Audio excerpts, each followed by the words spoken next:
Sao? Đánh cái gì? À, không biết.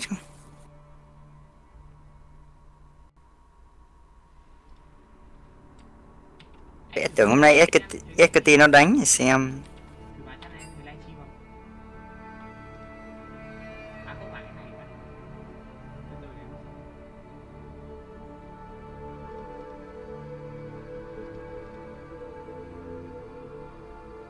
Mày tự lập mạng nào Hoàng?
For 2 turret plates in this particular case.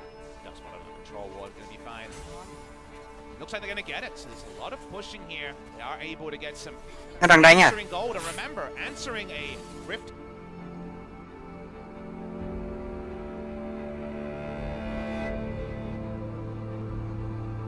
Cái nước này nhưng ở đường dưới một mình Nuclear đứng ở đây thủ cái trụ 1 này và 2 thành viên của bên phía Sandbox Gaming. Họ còn tất cả chiêu cuối nhà nếu quyết định đánh vào đầu của Nuclear.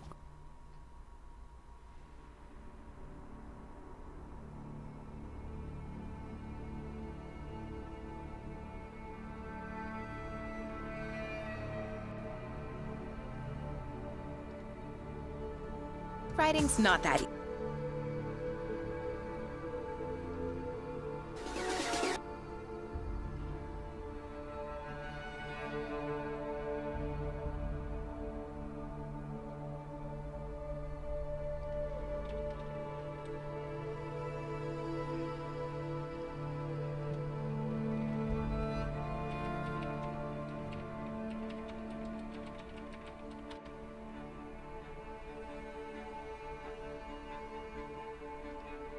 Trong cái tình huống mà Onflick di chuyển lên muốn ganh vào vị trí của anh ta, rõ ràng là hình như Onflick không đi qua tầm nhìn đúng không? Chính xác. Nhưng mà Flame anh ta vẫn có một cái linh cảm rất là tốt, ngửi thấy một cái mùi không thơm là anh ta ngay lập tức anh ta rút về rất sâu đến gần cái trụ 2 của mình để biến về an toàn là tốt đến từ Flame. Trong khi đó thì Onflick cùng với cả Đô vào đây đẩy một cái đà lính cực lớn vào cái trụ 1 đường giữa này và Soulmaker anh ta sẽ kịp thời ra đây để phòng ngự. Con sứ giả khe nứt đã được Canyon thả lên đường trên. Summit anh ta không còn dịch chuyển, anh ta vẫn còn cho mình đó là cái tốc biến, nhưng ở đường dưới này thì cái trụ 1 đường dưới nó đang bị bào đi bởi 2 thành viên của bên phía Sandbox Gaming và chắc chắn là cái trụ 1 này có thể là sẽ có trước cho Sandbox nhà bây giờ thi đẩy trụ rồi. Sandbox sẽ đẩy nhanh hơn. Đúng vậy. Họ sẽ đẩy nhanh hơn một chút khi mà cái máu của trụ 1 khu vực đường dưới rất là thấp rồi. Trụ 1 dành cho thành viên bên phía của Sandbox Gaming một cái tình huống mà theo như mình đánh giá thì đổi là lợi thế hơn một chút dành cho Sandbox. Double Gaming cũng có được trụ 1 ở khu vực đường trên nhờ con sứ giả khen nứt được thả đến từ vị trí của kênh nhân, nhưng cần nhờ đến một con sứ giả để có thể cân bằng trụ của đối phương thì có vẻ như Double họ đang hơi thiệt thòi hơn một chút rồi. Đốt đã hoàn thành xong cho mình vào Obludon. Trong khi đó thì Soulmaker đang muốn hướng thẳng lên cho mình một cái gậy trường sinh sau khi đã có được 2 mảnh của trang bị này. một cái giày thủy ngân để có thể anh ta thêm một chút những cái lượng kháng phép cộng thêm. Thực ra là một con Silas thì cộng dư chấn thì cái lỗi lên trang bị đến từ Showmaker sẽ là cố gắng lên thật nhiều máu cũng cùng với cả sát thương đúng không? Cái khả năng thực ra anh ta cũng có thể lên chống chịu nữa. Lên tem băng giá. Găng tem băng giá sẽ là món đồ trang bị tiếp theo mà Showmaker anh ta sẽ hướng tới, bởi vì dù sao đối phương cũng là những cái con bài có khá là nhiều sát thương vật lý. Cả Onflick, cả Ghost cũng như là cả Sapit là những con bài đều có lượng sát thương khá là lớn. Và đầu tư một cái găng tay băng giá để tăng thêm cái khả năng cứng cáp, và quan trọng hơn hết rằng một con Silas rất là cần cũng giảm thời gian hồi chiêu. Đúng vậy. Cái găng tay băng giá thì nó sẽ cho anh ta 20% giảm thời gian hồi chiêu, đó là một cái lượng hồi chiêu rất tốt. Rõ ràng thì như anh Hoàng vừa nói vừa nãy, cái trụ một đường trên nó đổi cái trụ một đường dưới bên phía Diamond Gaming thì đó hoàn toàn là có lợi cho Sandbox, là bởi vì bây giờ là sẽ tranh chấp nhau con rồng. Rõ ràng cái trụ một đường trên nó chỉ giúp cho những cái tình huống ăn ba nó diễn ra một cách gọi là thoải mái hơn, sao như vậy rồi, có nhiều cái khoảng kiểm soát không gian hơn đúng không? Đúng vậy, cái trụ 15 này thì con ba nó chưa hiện ra. Dòng tiếp theo thì là con rồng gió. Thực ra thì Diamond họ có thể bỏ luôn được con rồng này cũng được, không cố gắng để đánh nhau với đối phương. Nên như vậy. Bởi vì thời điểm hiện tại thì có vẻ như là Sandbox Gaming họ đang mạnh hơn tương đối đấy. Ghost anh ta đã hoàn thành xong cho vì gươm vô danh rồi. Nhưng nhìn sang phía bên kia thì Nuclear anh ta cũng đã có được thủy kiếm và kiếm mana moon với một con Ezreal đạo trích. Sandbox họ sẽ có cho đi rừng nó ra là như vậy. Diamond hoàn toàn không muốn can thiệp, bởi vì họ không có cái trụ ở đó và họ cũng không muốn can thiệp vào con rồng gió, tránh một cái tình huống quăng game hơi xa đúng không? Chính xác như vậy rồi, họ vẫn đang hơi yếu hơn một chút so với đối phương.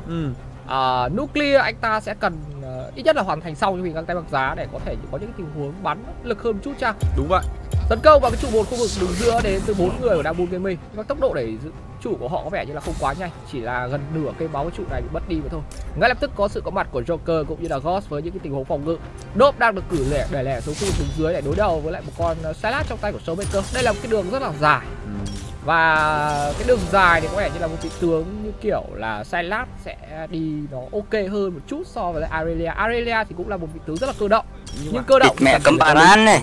Anh ta không có khả năng chủ động trốn chạy như là Silas trong tay của Showmaker đúng không?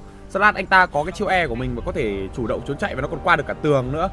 Thì có những cái tình huống mà Sandbox muốn bắt vào Silas thì anh ta có thể chạy dễ hơn là Aurelia. Chênh lệch về tiền thì không phải là quá nhiều, nó chỉ khoảng vào tầm 1k thôi, và Sandbox dẫn trước Diamond 1k tiền thì nó không nói lên điều gì cả. Một pha giao tranh có thể xóa nhòa được cái khoảng cách đó. Giao đi rừng này là đội nào giao tranh tốt hơn mà thôi. Diamond thì họ đang chờ đợi những ngưỡng sức mạnh. Đầu tiên thì Flame anh ta phải hoàn thành xong cho mình ít nhất là cái tam bảo kiếm đã. Nuclear thì đã có được tam băng giá rồi. Trong khi đó Showmaker anh ta vừa mới lên được cái gậy trường sinh. Cái gậy trường sinh mà bạn lên mà khi mà có 1-2 số đầu thì nó rất là yếu. Đúng vậy. Bạn sẽ cần ít nhất là khoảng tầm 5 đến 6 số để cái trang bị này nó thực sự hiệu quả đến từ vị trí đường giữa của Diamond Gaming. Nhưng Sandbox thì họ đang muốn đẩy nhanh thế trận với việc là liên tục di chuyển ở khu vực đường giữa cũng như là hướng lên khu vực đường trên. Khi đây là một cái đường mà có thể gánh được Flame, anh ta đi hơi xa rồi, rất nguy hiểm dành cho Flame trong tình huống này, làm choáng bị né bởi vị trí của Onflick. Có luôn cho mình lưỡi kiếm tiên phong đến từ Flame nhưng anh ta hơi khó thoát rồi. Dịch chuyển từ ai đây? Showmaker tới nhưng mà hơi muộn, Flame đã phải lên bảng điểm số. Showmaker cướp được cái chiêu cuối đến từ vị trí của Yorick nhưng anh ta đang bị bổ quá đau bởi một con Yorick. Summit anh ta còn tốc biến và sử dụng tốc biến hạ sát thành công được đường giữa bên phía của Diamond, và như vậy là 2 chỉ số hạ gục dành cho Sandbox Gaming trong cái tình huống thi đấu vừa rồi. Có tam hào kiếm từ vị trí của Summit, anh ta bổ rất lực trong cái tình huống vừa rồi. Rõ ràng là Flame bị bắt lại và nằm xuống trước.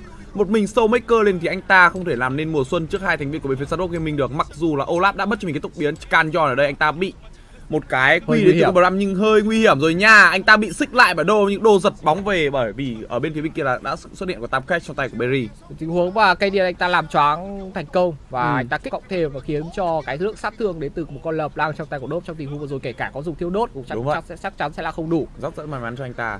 Quay trở lại một chút với cái tình huống ở khu vực đường trên vừa rồi thì Flame anh ta đâm hơi quá xa để có thể cố gắng đẩy đường, và anh ta gặp ngay một con Olaf trong tay của Onflick. Mặc dù đã cố gắng sử dụng tất cả những cái lượng chiêu thức để có thể cố gắng trốn chạy rồi, nhưng cái lượng sát thương đến từ hai người của Summit là Sandbox Gaming là rất nhiều. Summit anh ta bổ rất đau nha. Showmaker với những tình huống một bổ mà hình như là kéo gần 200 máu của Showmaker. Hai bổ hẹp mà nó khó. Những con ma cắn rất là đau đến từ vị trí của Summit. Huấn luyện viên của Sandbox Gaming, một tình huống anh ta tả lại cái động tác bổ của Summit rất là hài hước đến từ huấn luyện viên.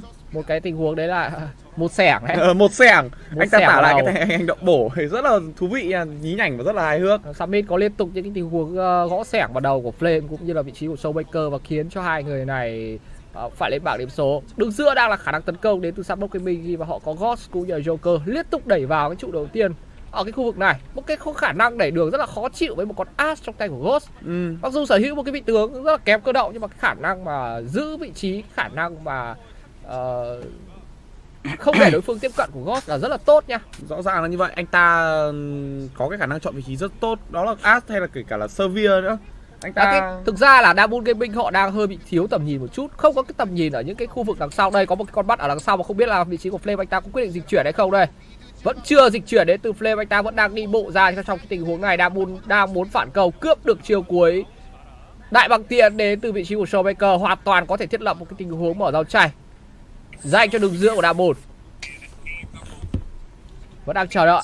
Thực ra thì Sandbox họ cũng có thông tin với việc là thấy đối phương cướp được đại băng tiễn thì lập tức là di chuyển lùi về thôi, không cố gắng để dấn lên quá cao. Nhưng Diamond họ vẫn đang quyết định là tập kích con rồng này. Đây là một con rồng đất đúng không? Nó sẽ giúp rất nhiều những cái tình huống mà tấn công ra hang Baron sắp tới, vì bây giờ đã là phút thứ 20 rồi. Con Baron đã được hồi sinh, đã được sinh ra ở bên phía bên kia. Nhưng ở đường trên, Summit anh ta đang đẩy đến cái trụ 2 rồi và bắt buộc Irelia trong tay Flame phải về đây và phòng ngự cái trụ 2 của bên phía Diamond Gaming. Lúc đầu thì Flame anh ta có thể lấn lướt được vị trí của Summit thật, nhưng với hai cái bạn vừa rồi thì tạm biệt Flame. Nhưng mà 3 thì đánh 1 thì không chột cũng què, ai mới là người chột và người què đây? Cái cho anh ta dùng luôn cho mình cái tốc biến, chém chết được Flame và cái chiến công.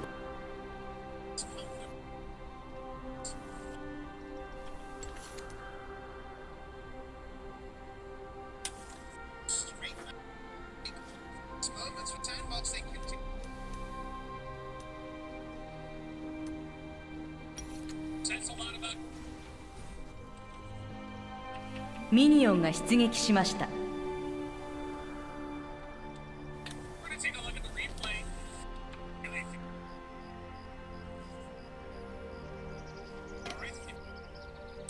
何を遊んでやがる。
ブラッド。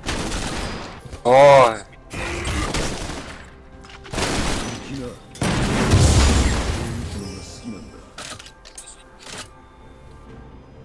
Dừng nó lên ganh được luôn.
返す。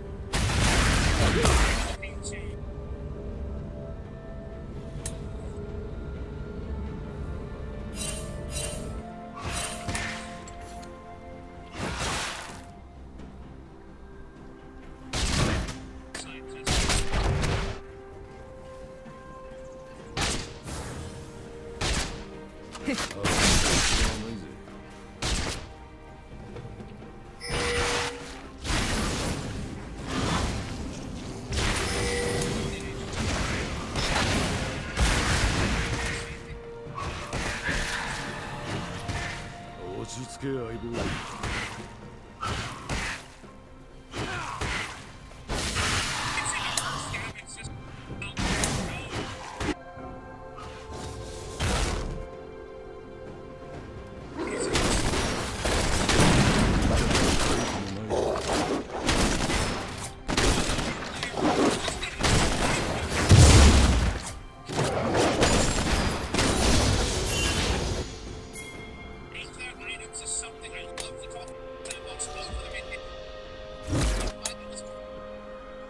何が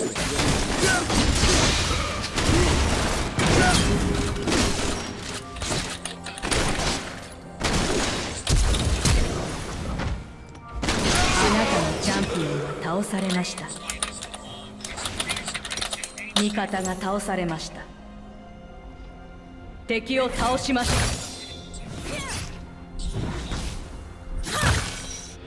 トラブル続きだ。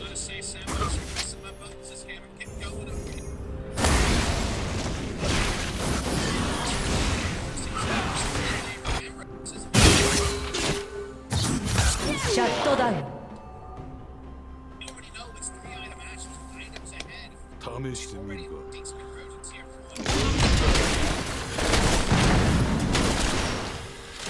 Dừng đánh gắt thế này bị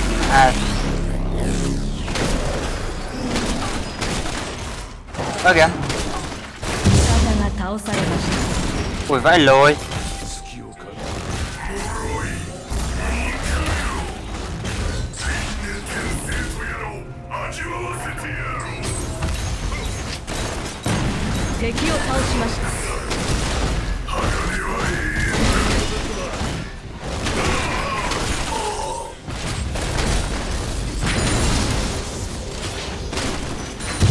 Thịt mẹ cứ mãi xem thằng kia.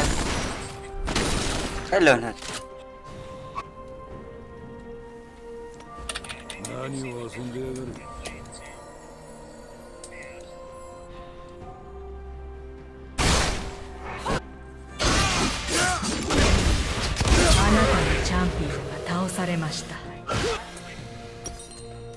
Xin chào xanh nhắm rồi.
Tông rồi.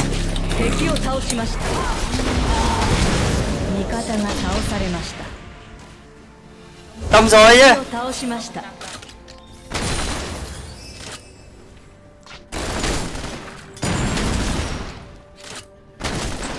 け相棒。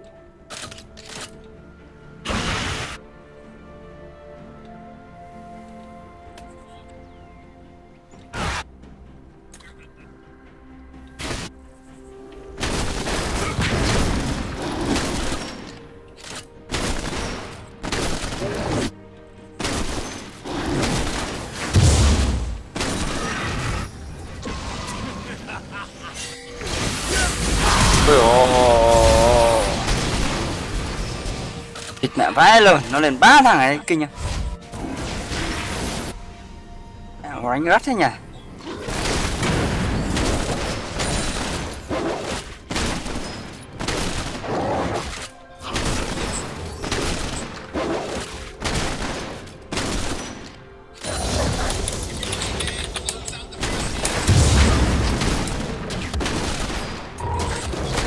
敵を倒しました。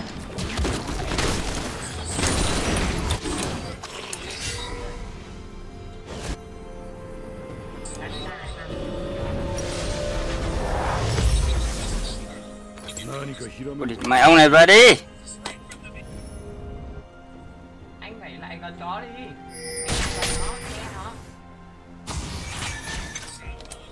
Cắm một cái mắt cho nhanh thôi.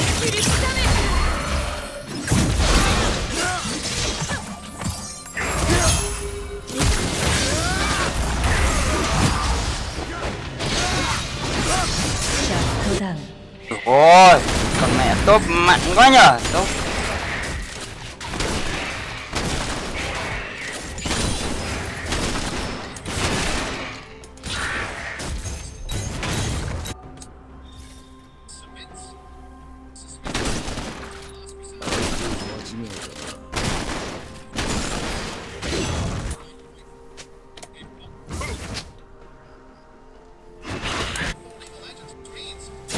Nó lấy trụ trên rồi.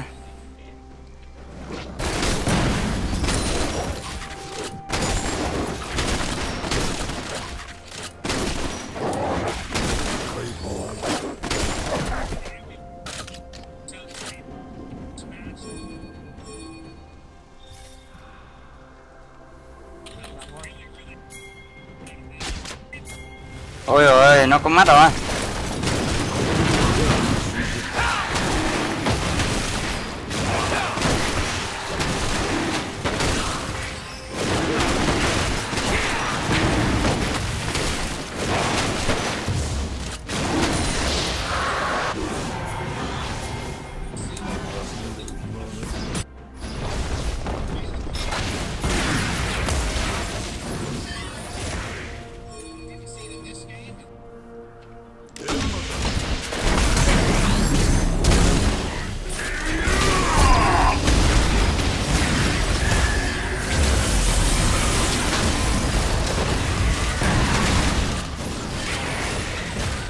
Sao đấy?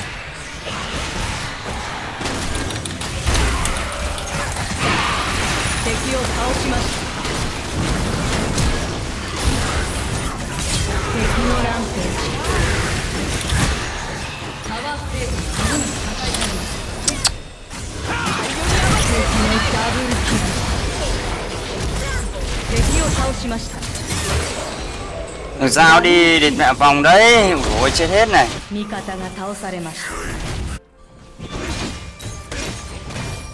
Em mình chết nhiều quá nhỉ.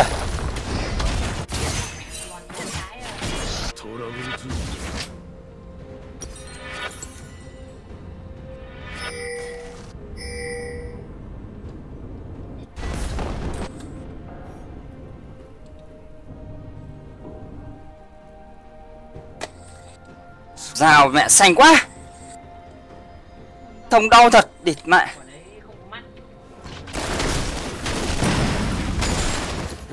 Nhưng mà thằng AD giết AD.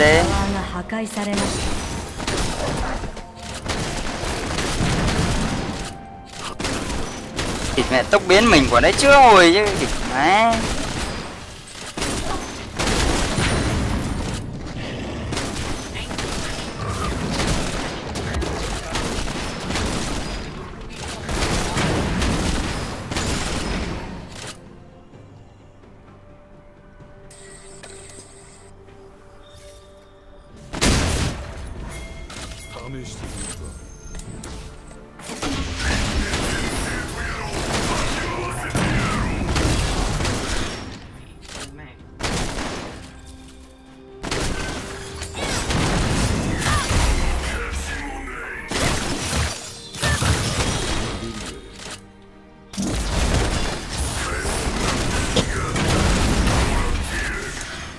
Mẹ may quá, tốc biến không đi.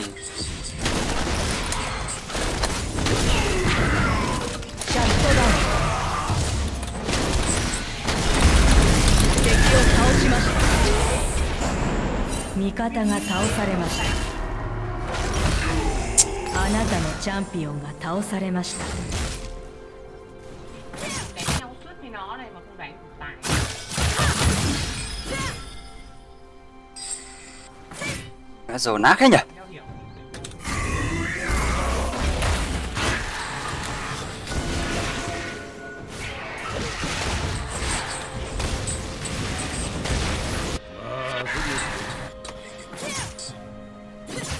Nó chăm sóc ở dưới này ác quá đỉnh.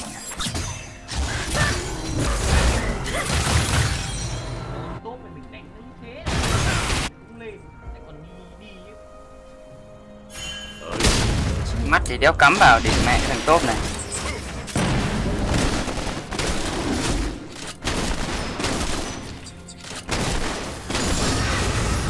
Ôi.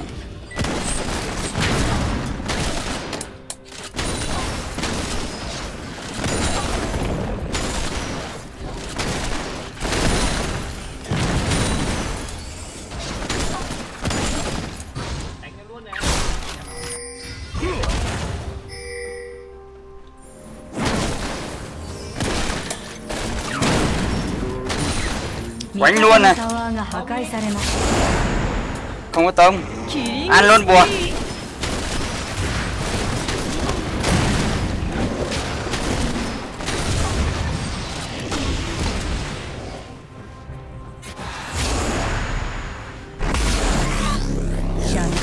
Ôi địch lại hay thế nhờ, top đánh hay đấy.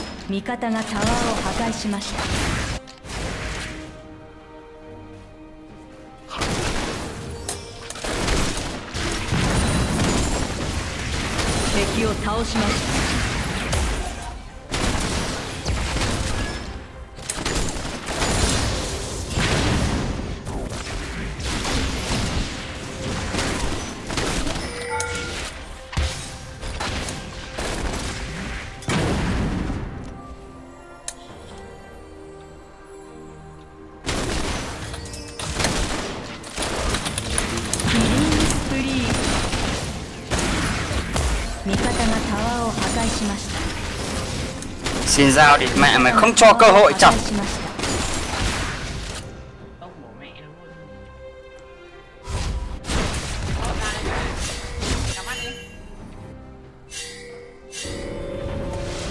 Anh cắm ấy à?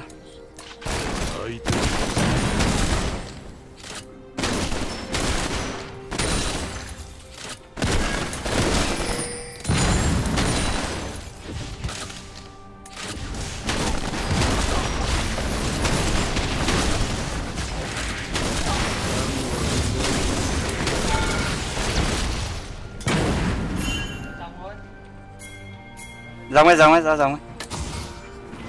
Ai.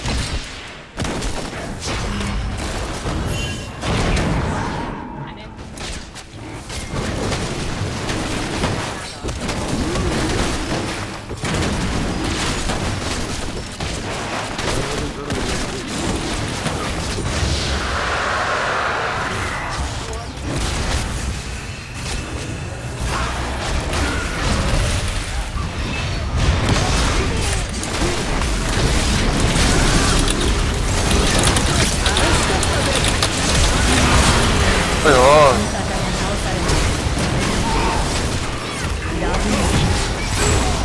Hay quá nhở, để mà. Ôi giời ơi, trượt.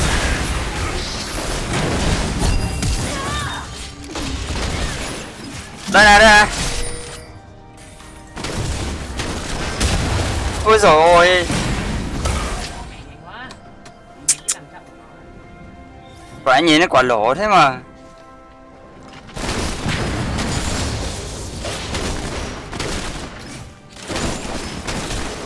味方がタワーを破壊しました。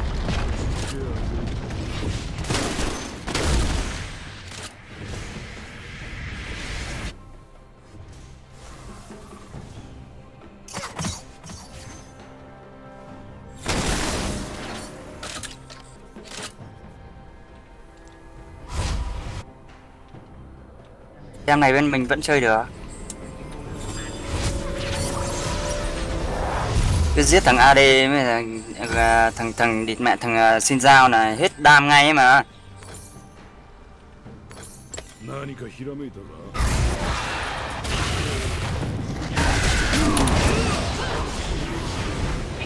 Đau thế nhỉ? Hả?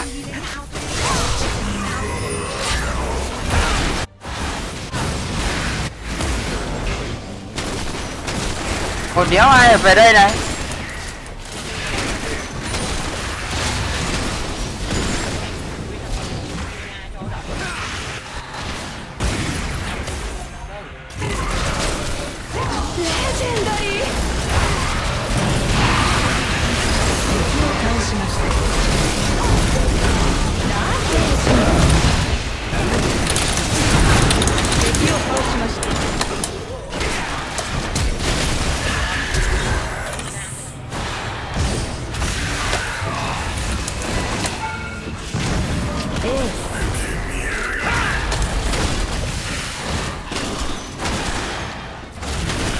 Hay quá nhỉ, để mẹ combo, một combo thế là ổn này.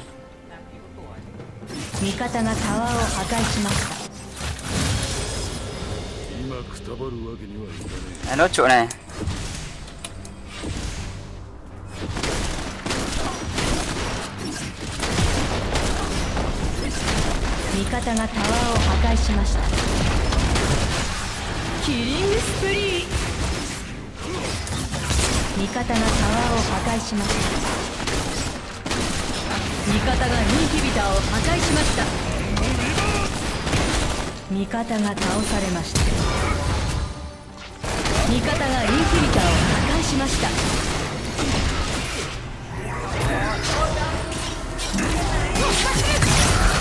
Ôi chơi rồi, để con mẹ chơi rồi. Đánh ôi xa. Legendary rồi địt. Ui ôi. Địt con mẹ nó xịt này. Địt mẹ tốt đánh thế mà hay đấy. Địt mẹ nó xiên vãi lồn thật.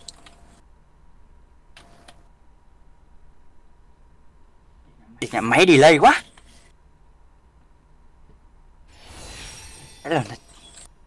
Máy thì mẹ ấn ulti mãi nó mới nhảy. Ý gì địt mẹ Irelia nó xiên để địt mẹ 13 mạng.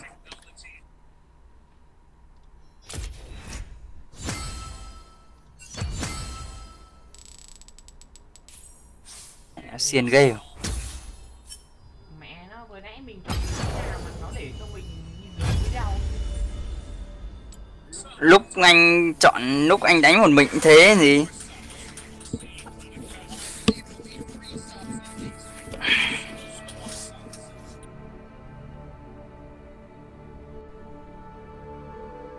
Mẹ nó xiên ghê thật.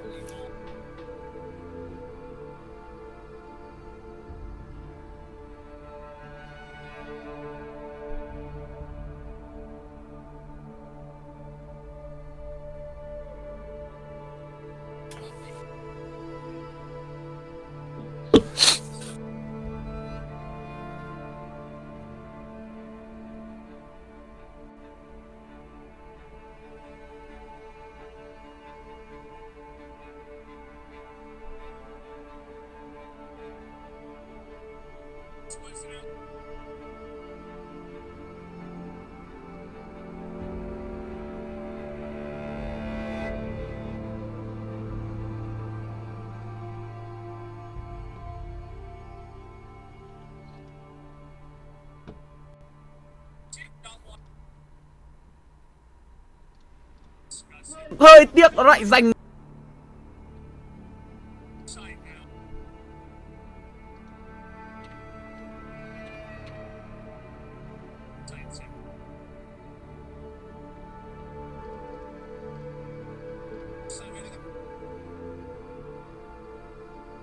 Có thằng SB thế mà thắng này nhỉ. And on the right as well. The Noguri fan is going to be super hyped to see him into the lineup. Remember that Damwon Gaming on blue side have Punch in the lineup, so we know he is that Lee Sin god so far this season, but it's one of those scenarios where they bring in Noguri, who usually gets a lot of top lane bans, but Noguri's been in and out, so maybe you can drop some of those bans. You bring in Punch, and Sandbox can choose, do we dangle the Lee Sin and get 2 bonanza picks in the first round, or do we just straight up ban it? On the red side, you have less flexibility, but there still is, on patch 9.4, with a kind of unexplored what should be first pick scenario, the chance to trade Lee Sin for Zoe or other picks that are frequently banned in the first round. We see Lucian banned out, as he seems to always be first time on the red side, but will have Jace banned again. Yeah, you don't dangle that one against Noguri. He's really good at that. The Rise is another one that you never want to really live up against Noguri's Showmaker version of Damwon Gaming, but see how much flexibility there is to make a play like that. Sandra already banned on the blue side. See how Damwon Gaming want to approach. On-fleek bans are what a lot of teams do. Feels like it's too late for a ghost ban, and Damwon actually on blue side don't want to give away a red side 2-pick Rise. So you're actually going to have to ban Rise on blue. It is a Dove favorite as much as a Noguri and Showmaker.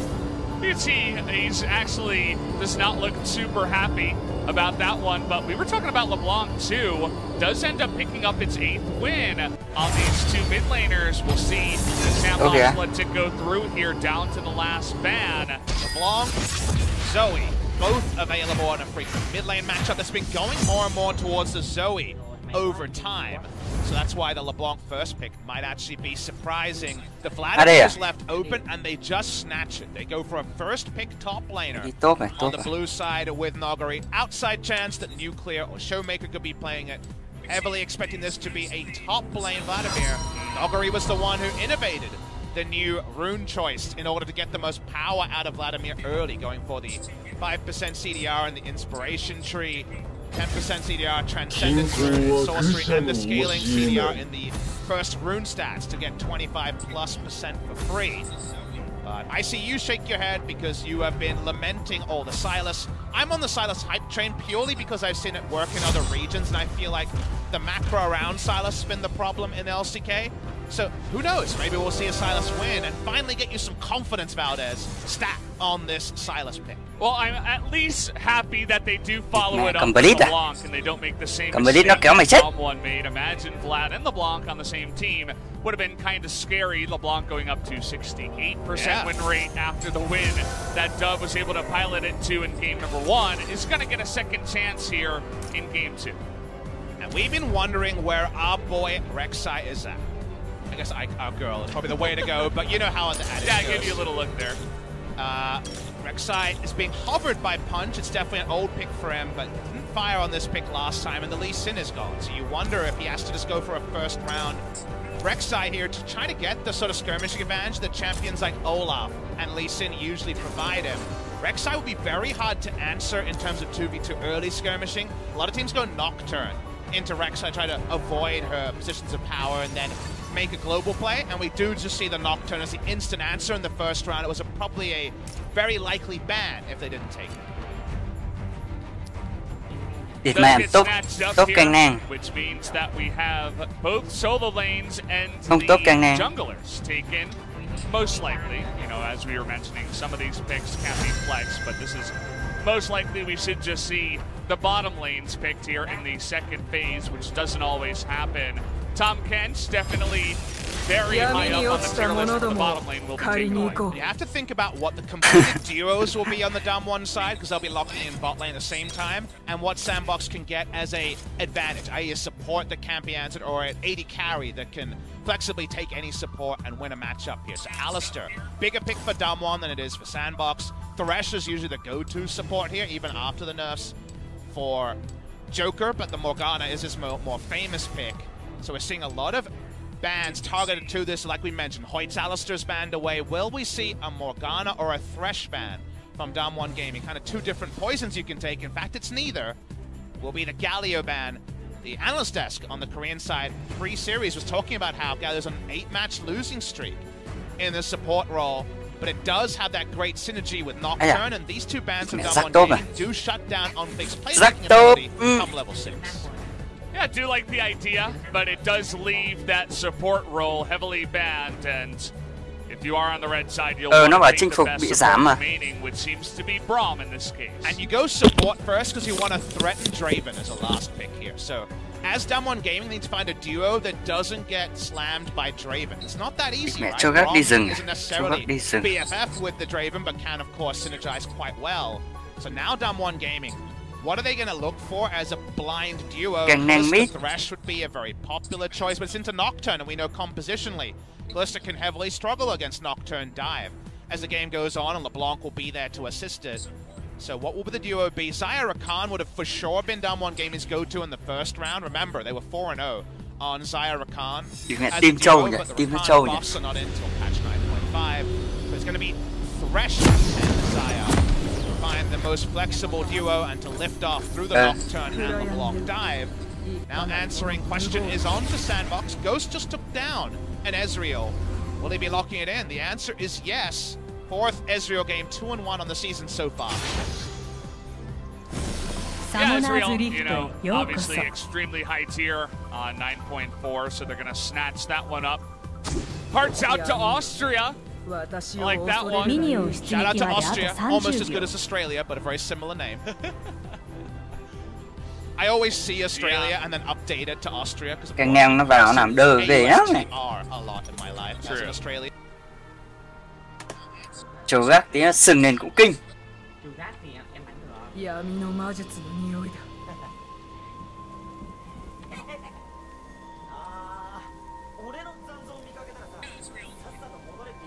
Minion が出撃しました。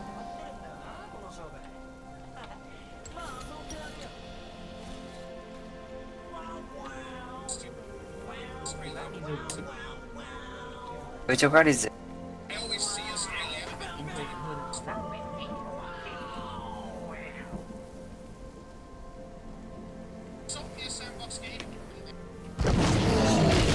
Giác này tí nền tam học kiếm hoặc quật đóng phết đấy.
敵を倒しました。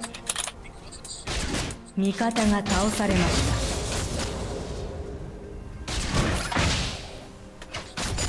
た。浄化するのみ。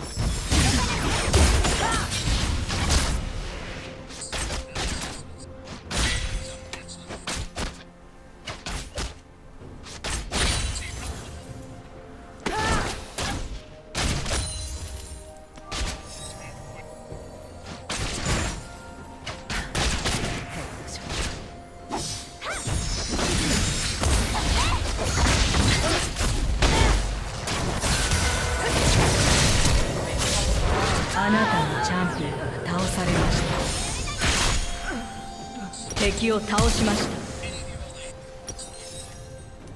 Kìa kìa kìa kìa.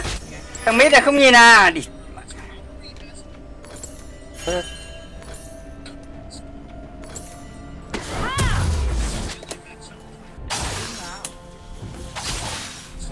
Thằng rừng nó thế kia, thằng mít nó cứ gì nữa mà.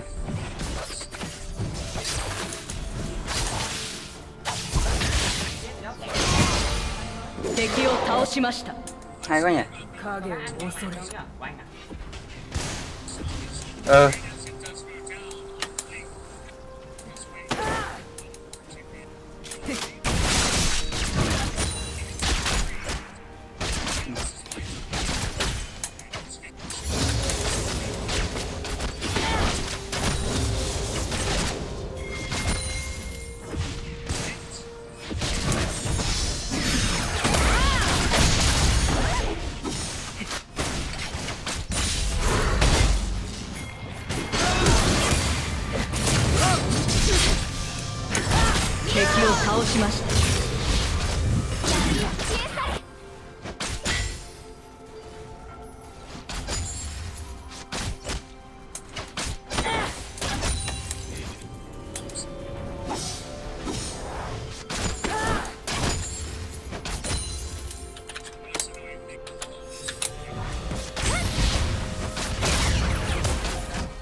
Không lăn à, không lộn lên à?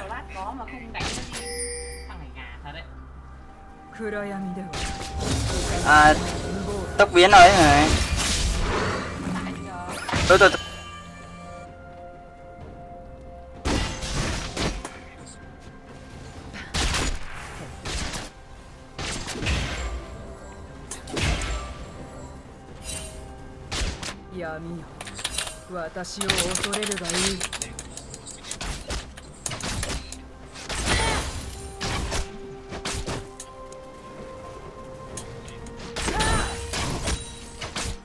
味方が倒されました。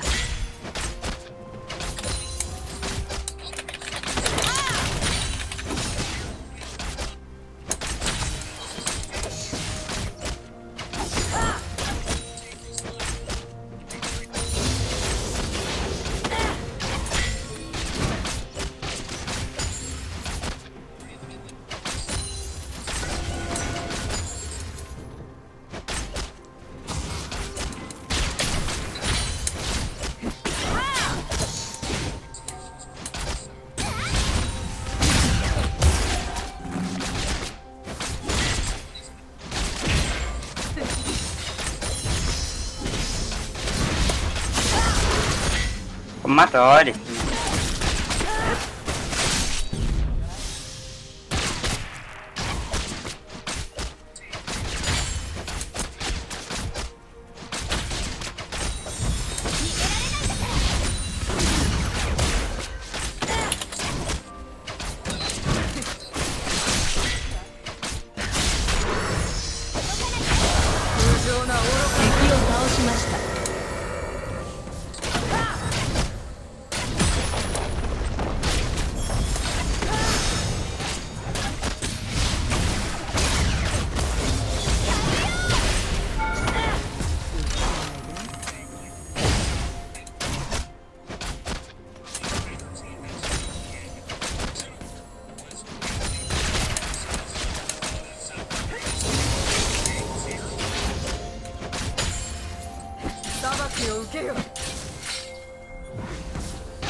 敵を倒しました。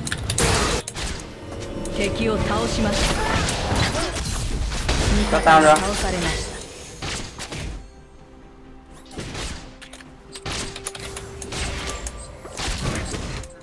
た。 Hay quá, địt mẹ. Em đánh hay như cứt đấy. Cái đấy có ổn không?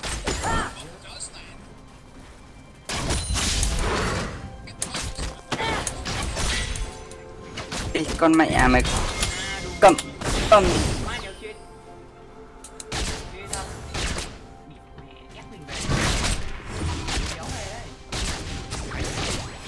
thôi về đi ông chết.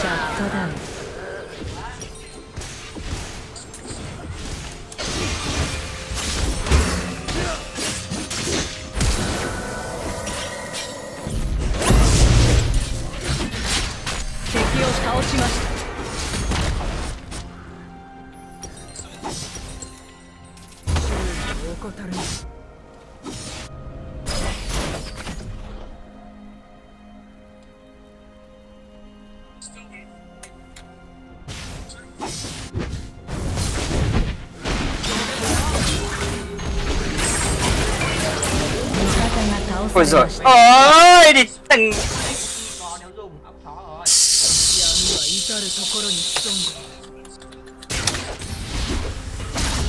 vãi lồn ông ẻm địt mẹ.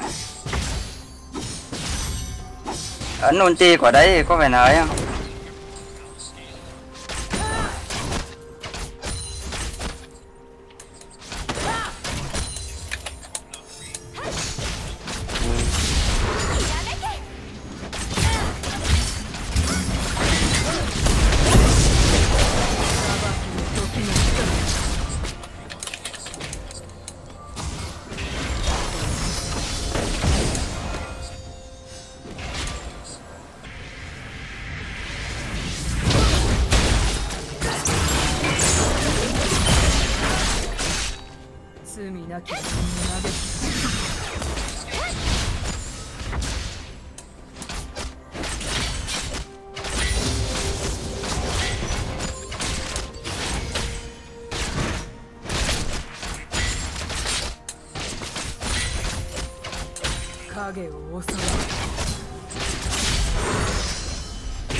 Cái đấy người ta gọi là ngu người.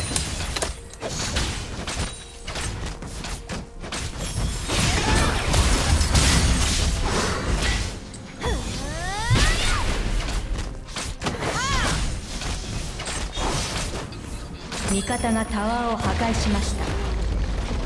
あなたのチャンピオンが倒されました。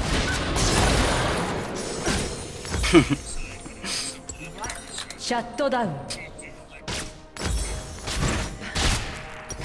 Đánh sâu đấy.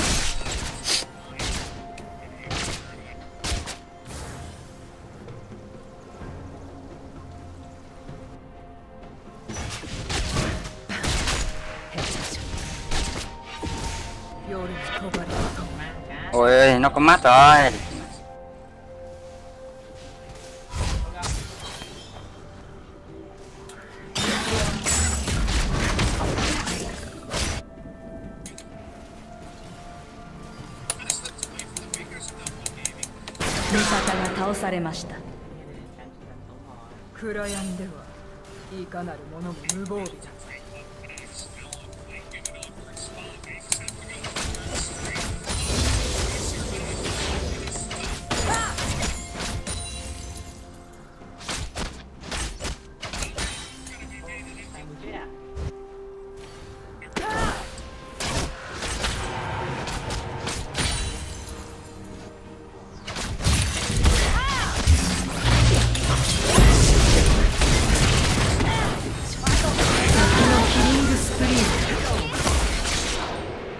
Mikataが倒されました。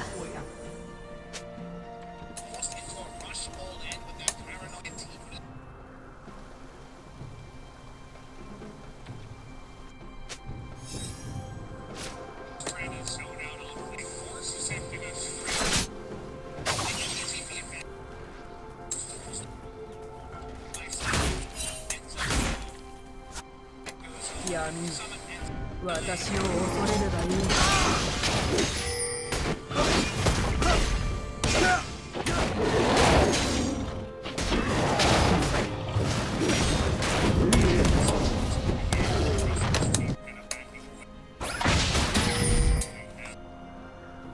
闇の魔術の匂いだ。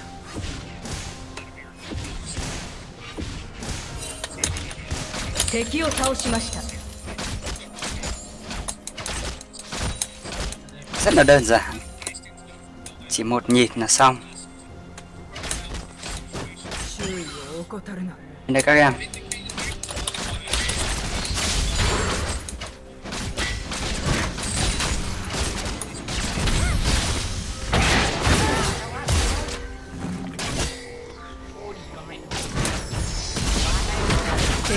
Ôi giời ơi, mày đánh kiểu gì thế?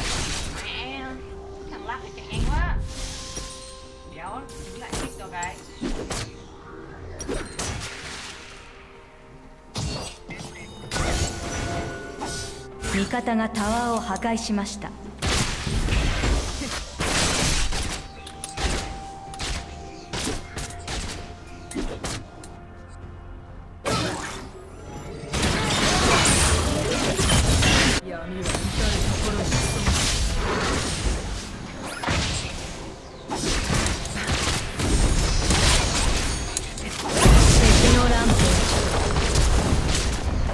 味方のタワーが破壊されました。罪なき者の嘆きが聞こえる。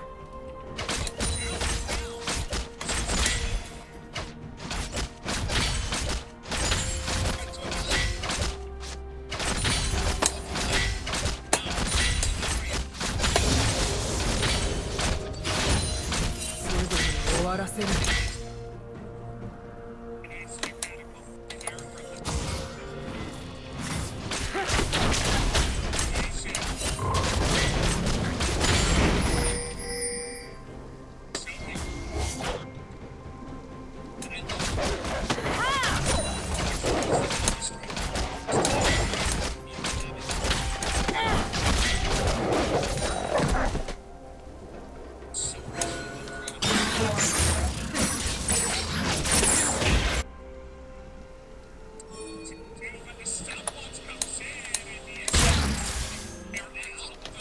影を恐れよ。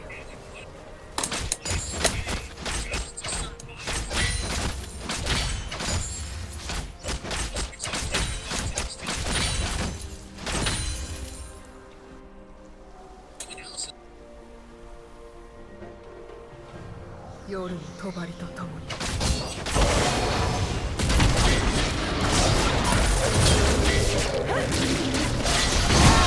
ャットダウン。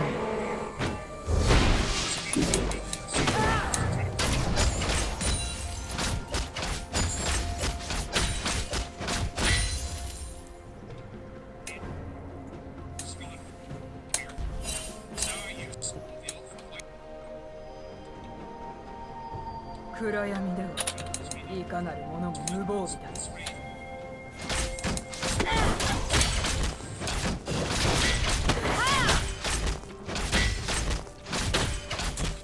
味方がタワーを破壊しました。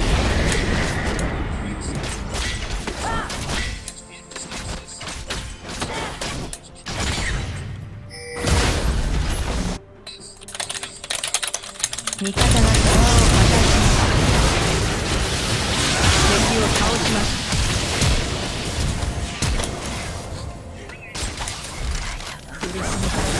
Ôi giời chết à.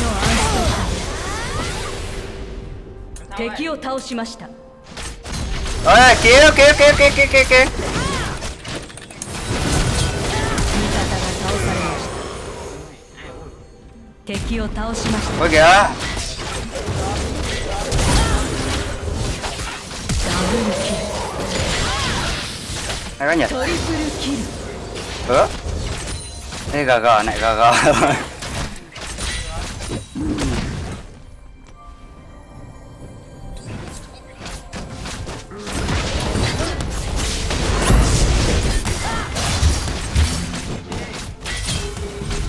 味方がタワーを破壊しました。アンストッパブル。シャットダウン。 Thôi thôi thôi. 味方が倒されました。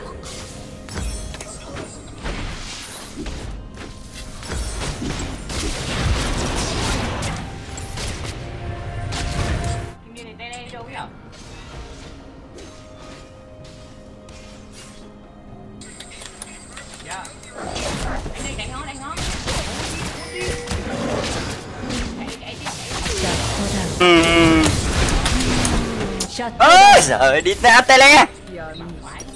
私を恐れるがいい。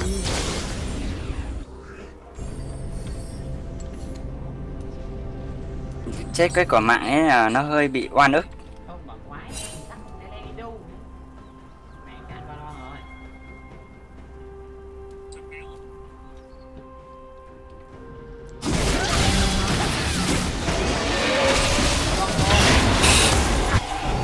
Ôi.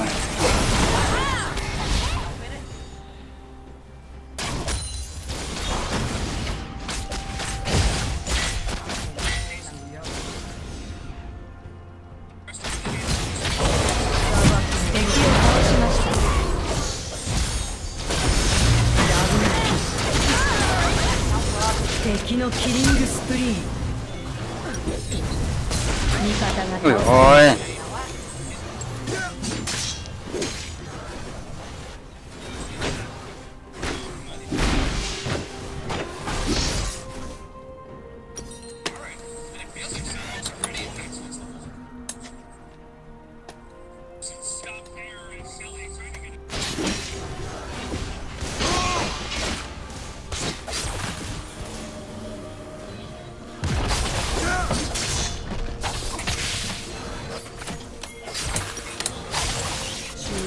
怠るな。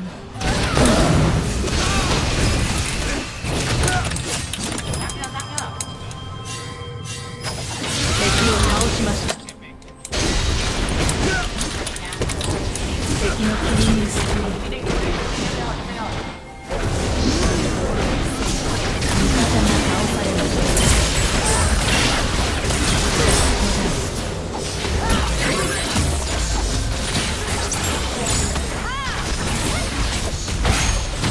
ダブルキル。 Hay quá nhỉ.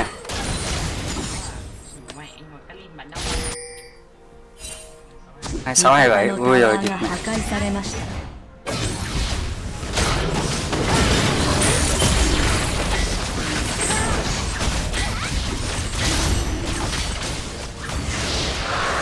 Ôi nó phá trụ này. 味方のタワーが破壊されました。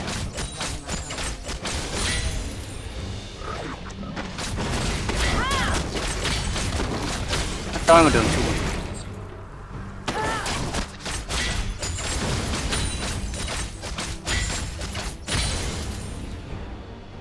Ông này về đi, địt mẹ cái thằng này.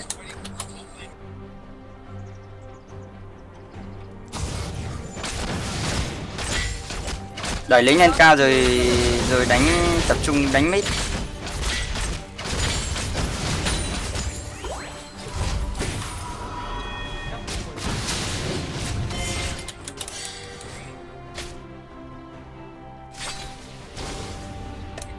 Địt mẹ rắc 66 vãi luôn à.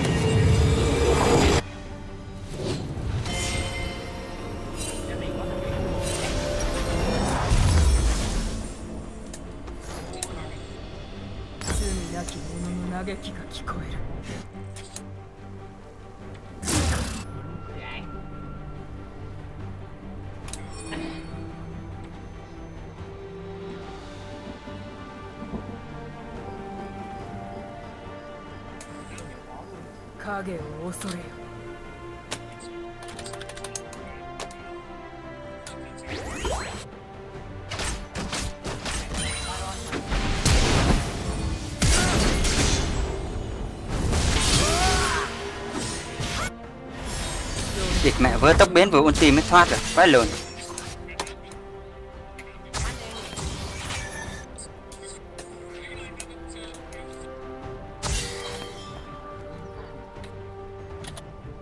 Đang bùa đỏ em ơi.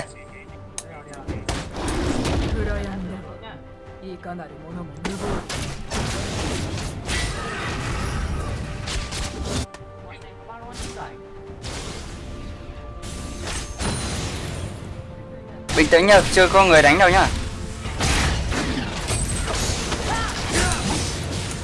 Nó kéo ra chết này. Ui, bắn đầu thế nhở. Đợi đi, từ từ đi. Mẹ, cái này thua ngược đi.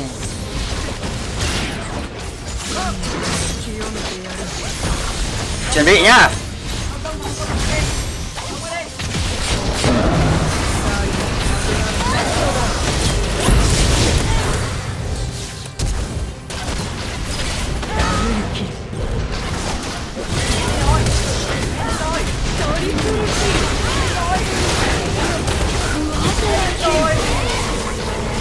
Rồi. Ace.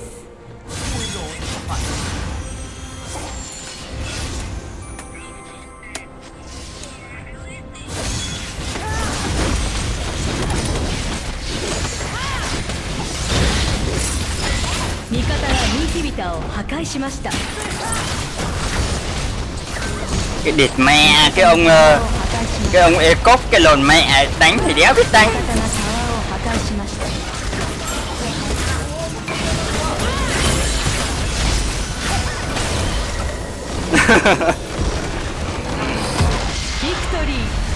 Tao phết, địt mẹ, may hút được thằng AD. Anh vào chuỗi gì đó? Điên à?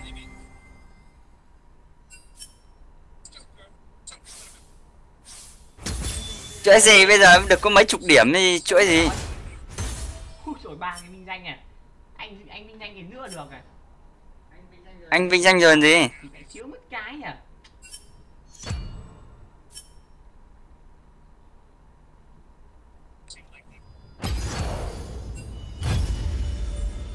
Bây giờ được 5-7 điểm thôi. Bây giờ mới được 5-7 điểm á? Đi đánh mà ông Toán xịt gì? Cứ tưởng sắp vào chuỗi rồi. Đánh ông Toán xịt, đánh Hoàng Hoa xịt 2 trận. Bố cho lên. May còn đỡ. May còn không âm ấy. Bố cho lên cho nó lên đầu như thế em. Để nick này. Nick này cảm giác nó ọp ẹp quá. Bắn cái nghe nó cũng sướng tay à.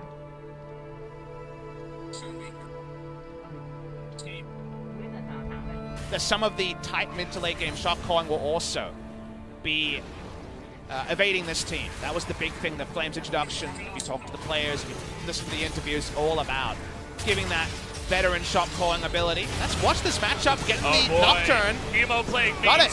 Đang đi đường đây gì? Goes Nocturne and enough amplified damage goes on top of that Vlad to the point that even he can't survive. The control ward line actually extends to Cam, so they had no idea which side the map Nocturne is on. And remember that if Nocturne tether goes onto a Vladimir, it will apply in the during the pool. There's no way to kite away from that. You have to use the pull at the right Có khổ không anh? time. In that scenario, the Nocturne gets the job done. A nice piggyback gang with no Baron. Nhìn lịch sử ông Toán, mẹ nãy mà ông ấy ngồi được.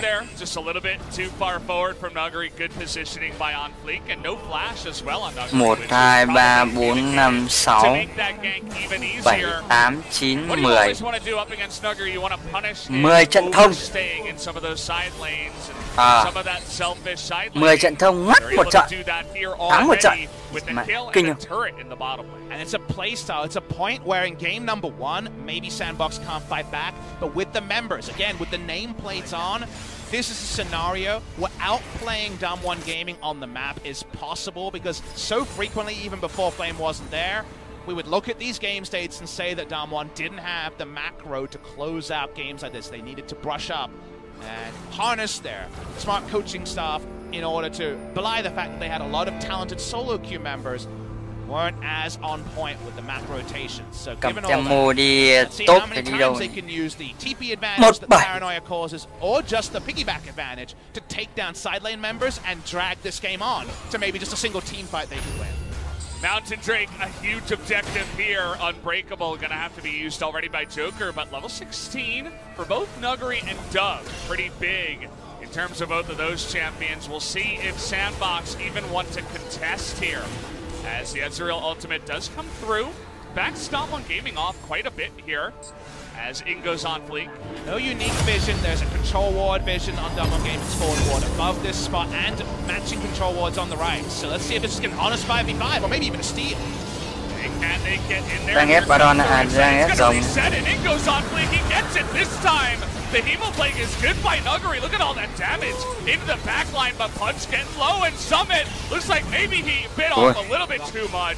Just coming in from behind as his team was backing away. Only he will go down, though. Mountain Drake goes the way of Sandbox, but Dam1 heading immediately to Baron. You see how tricky it is to approach a fight, especially with Hemoplague used so early, and to actually hard engage. Summit's the only frontliner. He goes in and quickly turned on by the enemy. Dam1 trying to double down here and pick up the Baron. They lost out on the Drake. They love a Baron. You're gonna get the heal here on a Punch, as Punch just gets He's dead. He goes down, but no steal. It's gonna come in as Ghost. He's beginning to get real strong. You can already see it. Uh-oh. Showmaker gonna miss on that borrowed flash, but even so, they're out of position for the push in the mid lane. That means only 4 members have the Baron, and they lose a turret here. So they're trying to make this not the game-ending Baron buff power play that we saw in game number 1. Important to note, though, Sandbox can still look to try to take down side laners, and the side laners will always have the Baron if we see an eventual 2v2 between, say, Zoe Rek'Sai, 2 members of Sandbox, or Vladimir Rek'Sai, given how much Nocturne side lane play has dragged this game on from a Sandbox perspective. On Fleek trying his very best, picked up Stirrings now. Không Victor mua đi. Take another look at this play, though. Nocturne does claim the smite here. I don't actually see if it's engaged. This is always so awkward because Baron relays, just the smite timing is off. The moment that Vlad ults 3 members, there's no way to actually be a backliner, so Summit actually goes too far. With the stolen Rek'Sai ult, no one can walk past. Nuggery, that's impossible. Let's watch here the Ezreal ult, even through the redemption. Let's see how much damage it does. Yeah, it does an extra 500, and then just a cheeky auto attack from the Baron. Takes it down there. So we zoom out. We did see a mid lane turret. Only 1,000 Baron buff power play so far. The gold lead is narrowed since all this play has happened, when it looks like Dam1 Gaming were maybe in a no-lose scenario. Yeah, Mundo. That it has. It is getting pretty interesting. There is still a chance that Sandbox could come back, but Dam1 now with the Baron buff, looking for a big power play here. They already get that bottom turret on the side of Nuggery. I wonder if maybe this is play 1 lane dive. Is trying to get onto Showmaker again. That huge amount of damage from the Ezreal means that 2 members immediately go down, as Dove also going in for the kill. It's Nuclear, and he's all alone. Will go Nuclear as he goes down. Nuggery, the last man remaining. And he's got his Hemoplague in a dream. Can he do this actually? On Fleek, gonna mess up that Spell How many shield can Nuguri take down here? Lee's gonna go on top of him. Second one does come in. A bit of a monk-ass moment, but 5 members do go down on the side of Dom on a sandbox straight back. It is a Monka-esque moment. They were so far ahead with Baron, and they just lost a team fight. I was just about to say, maybe this is where you play one lane and dive as Dumb One Gaming, because we already saw you're losing the game when Sandbox can split you away with the paranoia. Vladimir is in a side lane, and Dumb One Gaming just go up too far when they don't have Vladimir there to dive. This is not the time to walk up when your Vladimir is auto-attacking his inner turret, and they get punished in a pretty embarrassing fashion in this particular all-in. Get 2 members in there, all alone. And then you see Nuguri, and you remember, hey, even if he was tanking turret and could recreate most of this play, if he has 4 members with him, 3 other people die, and you just win as Dumb One Gaming. Instead, they play multiple assist to the comms. Nice, and then I'm going to go top. And the coach is actually creating a rumble here. What was that on the Richter scale on the side of Sandbox? Their coach has always had some of the most visceral reactions. They know. They were gifted that one by Dumb One Gaming, and that's quintessential Dumb One Gaming from ahead. When they don't have Flame on the roster, they frequently make mistakes like this, and it's worth noting, they've clearly been giving scrim time to so many members of the roster. Yeah, it is just a little bit of disrespect, even if you are really far ahead with Baron. Messing with some of the late game damage of Ezreal and LeBlanc. They're just popping off so much. Ezreal's 4-0 and 4. Mẹ thế này mình đéo còn con nào mà chơi nhỉ? And 4.5 items, you can't just run straight at them. They're gonna blow you up. It does feel like Ezreal at this item timing point has just out of nowhere sprung to ultra relevance. Notice double tier is done. Yes, the Gunblade and Sorcerer's Shoes for just outrageous ult damage.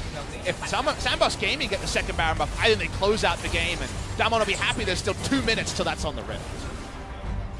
Definitely a lot of the pressure is lying rather on top of Nuguri, who is that big side carry for them. Well, wield it as a weapon. No point sheathing Nuguri. Unleash him. That's what they have to do, is they have to play team fights. Here we go. Oh, big hemoplague here on the side of Summit, but has to chơi liều ván này. Huge grab ultimate as in goes the Nocturne. But nice damage out of Nuguri. He's still alive. He's going to get a couple of kills here to the side of Dumb One Gaming, as even Summit is going to go down. Goes desperately alone, trying to do that damage from behind, but even after the dive and so many ultimates, so much of Dumb One remains. And Sandbox Gaming choose to fight against Dumb One, and they find out that Dumb One group is so different to Dumb One when the Nuguri is not around. Nuguri able to live through this. They can kite back, but they're not kiting back to friendly area just yet. Point doesn't feel strong enough to chase, and there should be some piggyback escapes, only at the cost of a further Mountain Drake to Dumb One Gaming. Forcing fights straight into a level 18 flat bed. We've seen many times, doesn't seem to work out. And Sandbox have picked tools, they have outnumbered tools, but they don't have a champion like Vlad, who can press all his buttons, AoE spells, win a team fight. They think they have their moment to go in, and you see Doug get a Mimic Distortion, right? You think, is this going to be enough? But the answer is no, that's not what they come for. That's not what they've been gifted to get back into this game. So Dumb One Gaming finally find a simple place to group around. We're actually seeing hopes and prayers from the fans. Full roster. They need the full roster to get some of their victories. Dumb One Gaming, in simple places where it's very easy macro to say, let's have 5 people park them together and fight, are finding victories. Let's see if Sandbox can play their map like they did in game number 1 to actually cause an outnumbered scenario, because you know what? Even though they've lost out to a teleport advantage from Paranoia 2 or 3 times, Dumb One Gaming, you could see making the same mistake for a 4th or 5th time, and that's kind of what Sandbox has to do. Trận này đợi gì nó xanh lên vét rồi chứ. Doing up against Dumb One Gaming, so I don't mind that. Maybe take a page out of their book. We can split up the map. Maybe send Doug to a side lane or something like that. Has the ignite, not the teleport, so might be a little bit harder. But you know when you have the Fed split pusher and solo 2Q, like your bot lane, your mid lane lost, but top lane's 8-0. And the top laner just chooses to keep pushing around while you lose the 4, this is where the 4 teammates have decided, why don't we just walk into the same lane as Nogari? That'll probably work out pretty well. They need Nogari there. Follow the leader. Follow Nogari is what kia đi rừng khó chịu nhỉ? to do. Because if they lose another fight in this series because Nogari's not with them, that's on them. Summit comes in, steals an ultimate, but already sustained so much as Paranoia just coming in, but the Rex side going a little bit too far here. Punch not quite going to be sniped out as the True Shot barrage goes the other way. But hanging on a nice edge was that nó cắm mắt ở trong này. Trying to play with fire here. Như nó cắm mắt trong này thôi. With the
化け物たちが来る。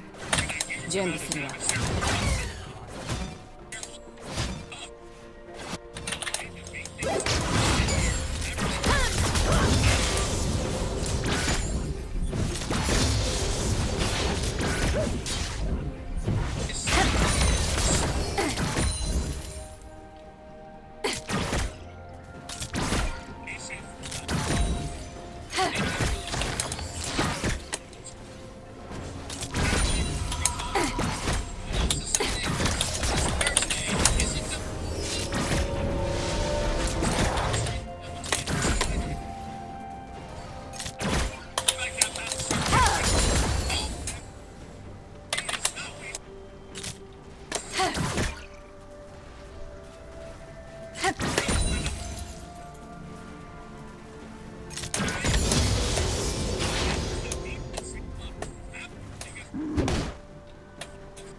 敵を倒しました。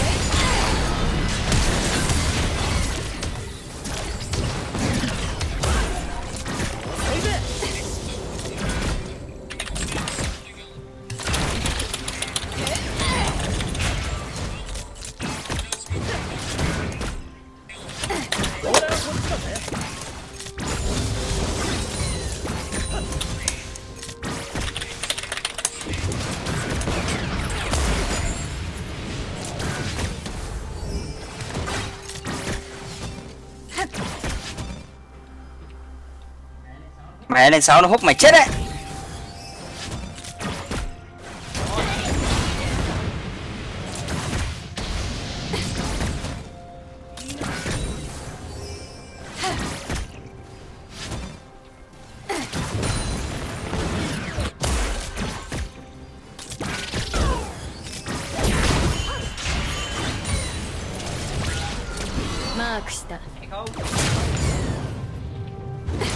Bây giờ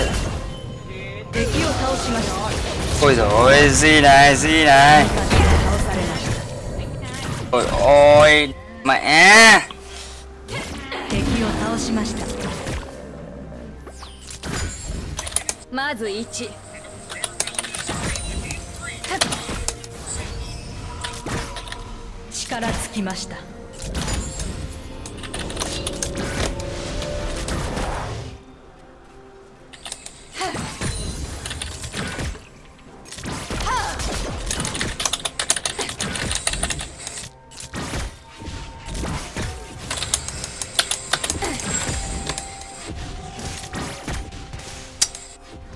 mẹ thưởng cho nó 2 con. Thì mẹ Mundo này đánh thấy đéo được nó nữa.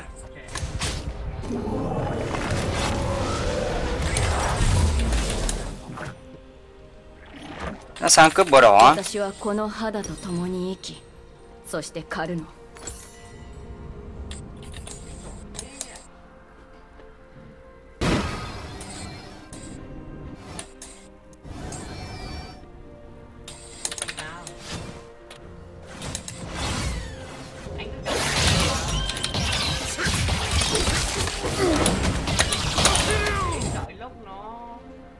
はボイドを生き抜いた。死ぬことを拒否したの。そんな運命お断りだ。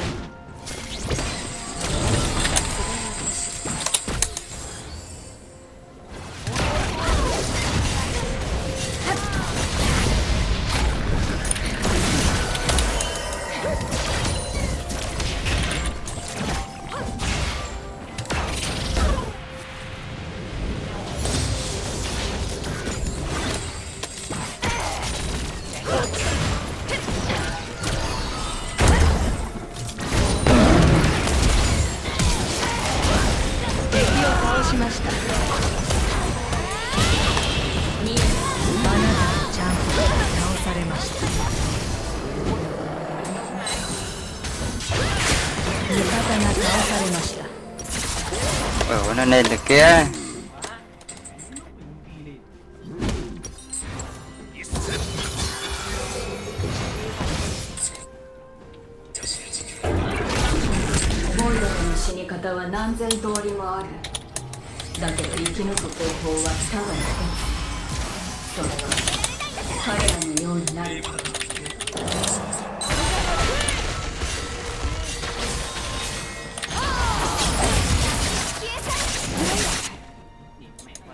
Thằng rừng nó đâu ấy nhỉ?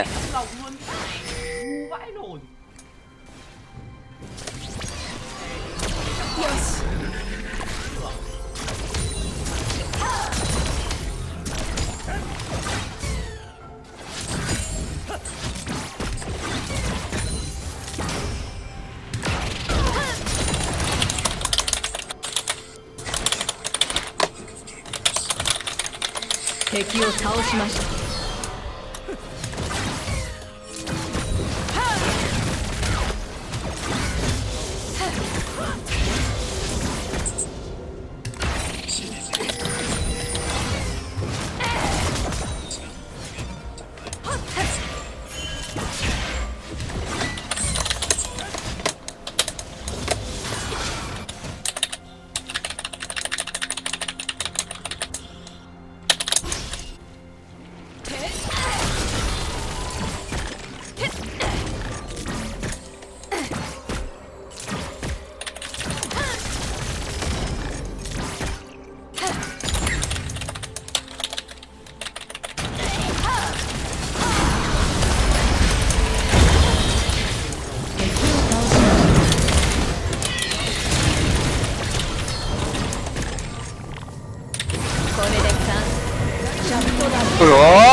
bật cái ulti này nó khó chịu quá nhỉ.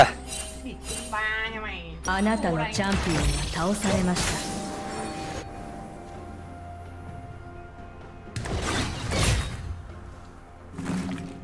敵を倒しました。 Hay quá.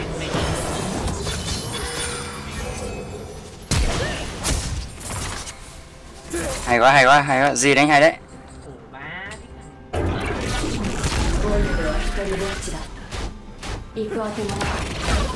Sao cái thằng nào lên ganh nhá. その運命は私に。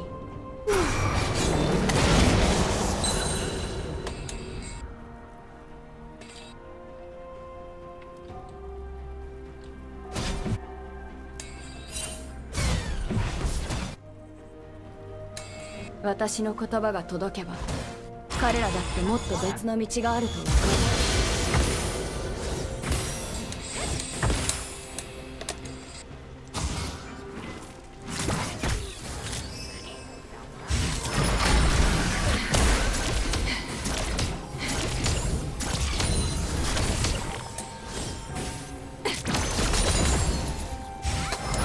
敵を倒しました。そう。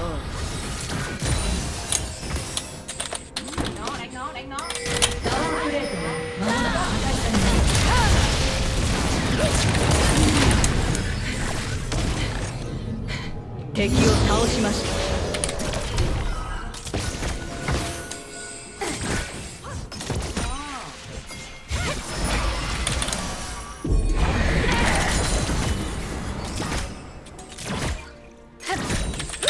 シャットダウン。敵を倒しました。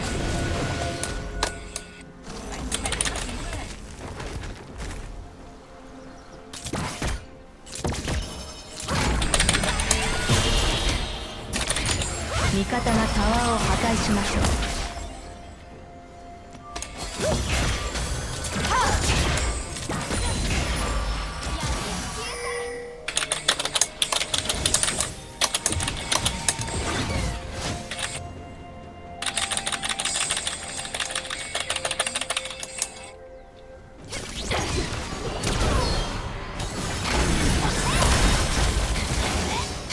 味方がタワーを破壊しました。味方が倒されました。味方が倒されました。 Ôi ôi, đéo hồi ulti à đi má. Cũng được 2 trụ địt còn mẹ mày.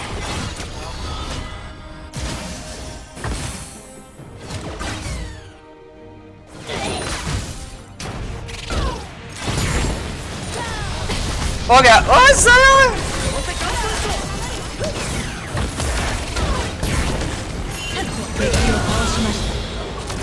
Hay đấy, hay đấy. Và đây là tỉnh đòn đấy.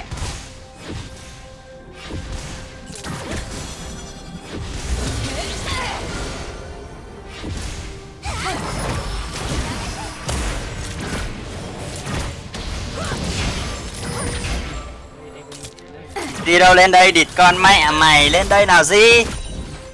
味方がタワーを破壊しました。今のは見えなかった。シャットダウン。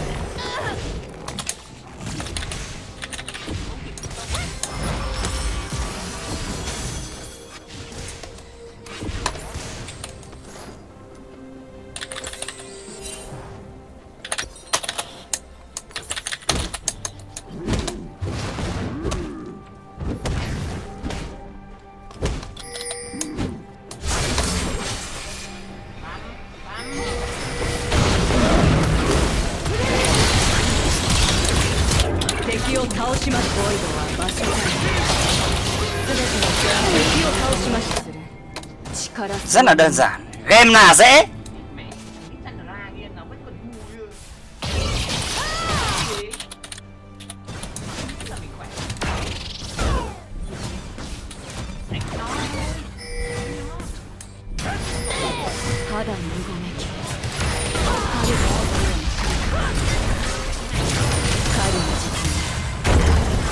倒しました。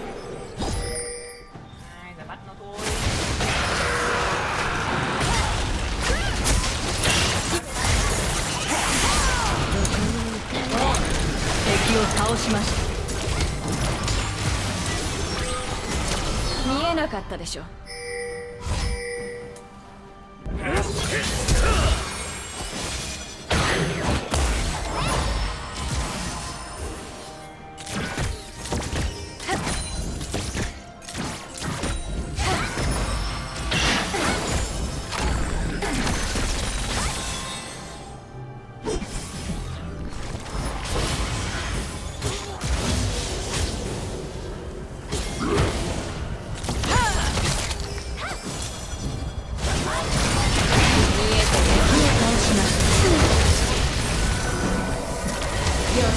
Ôi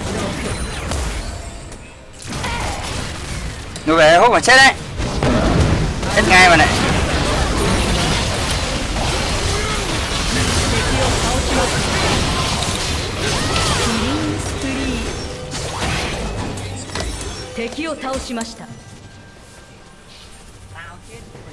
Em là dễ.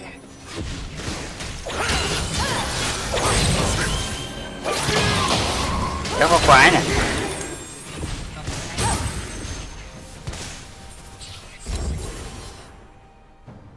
Ôi địt mẹ lâu thế, quái kia cái này.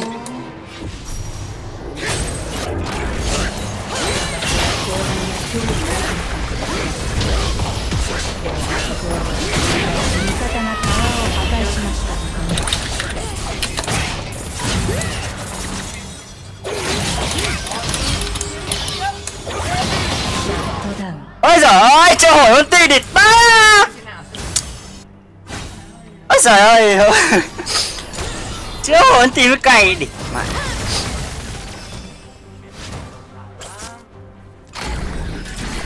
Mày còn ít máu thế, ôi kìa.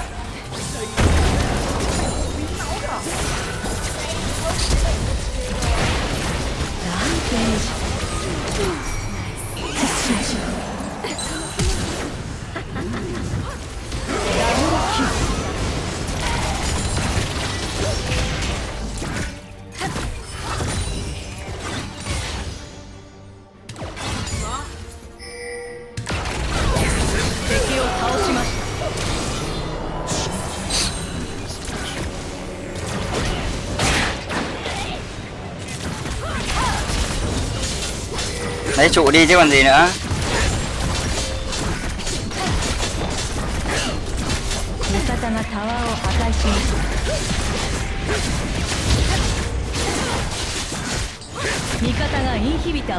Xong quay sang trụ này em ơi.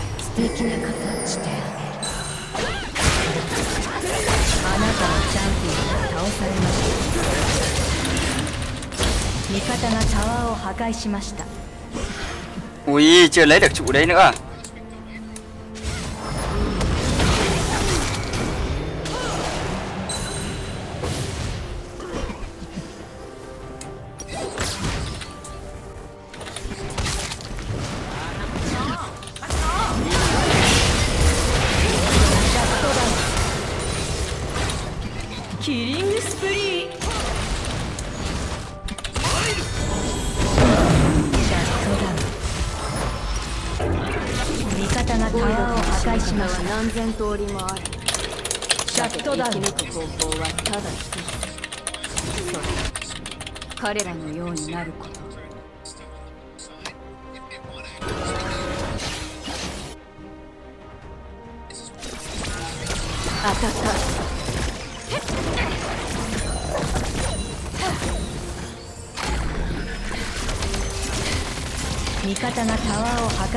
Địt mẹ mày, sạch trụ chưa?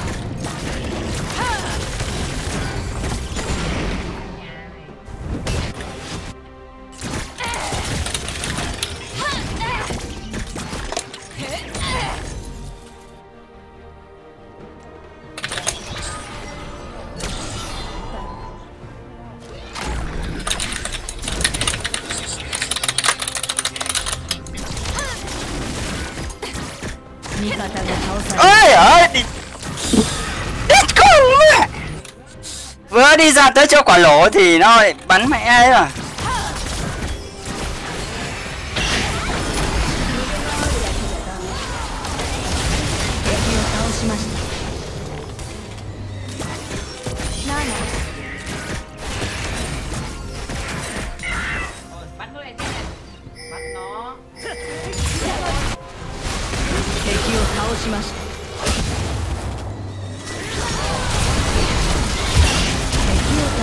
Thôi, thế đi. Thì xong mẹ trận rồi đấy. Xong trận rồi đây.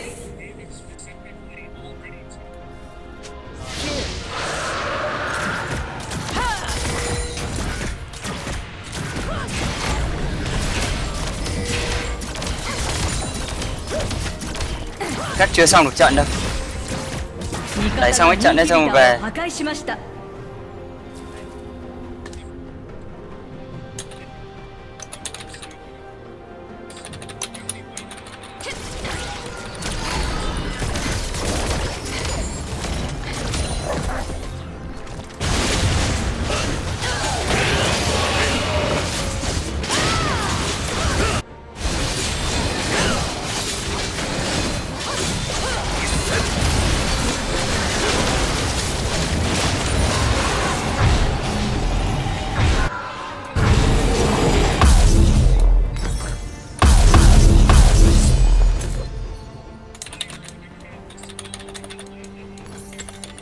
世界は変わりゆく。どう変わるかは私たち次第。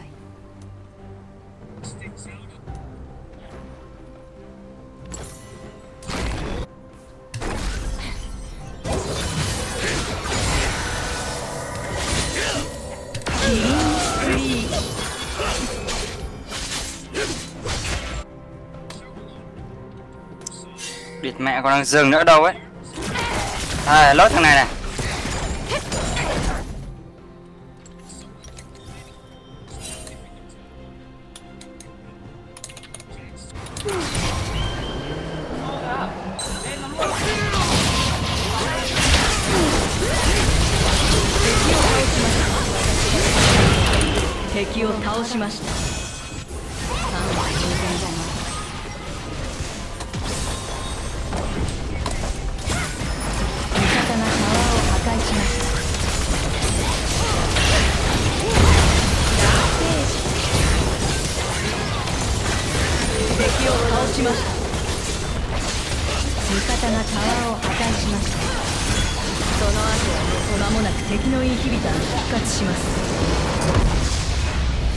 Rất là nhẹ nhàng.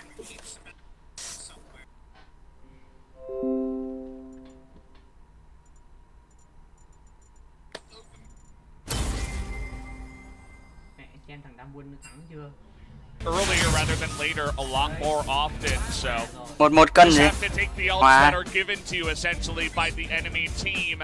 For prediction for Damwon. Gì mình biết chơi đấy nhỉ?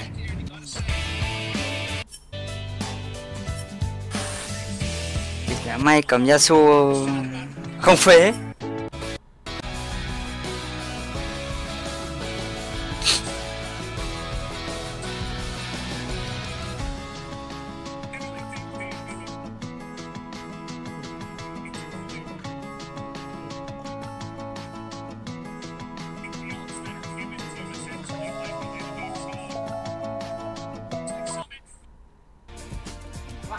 That'll win, as it's not the Katarina, but it's another one to show off Nó his đưa Yasuo vào. See if he can do it here in game number 3 of Sandbox versus Double.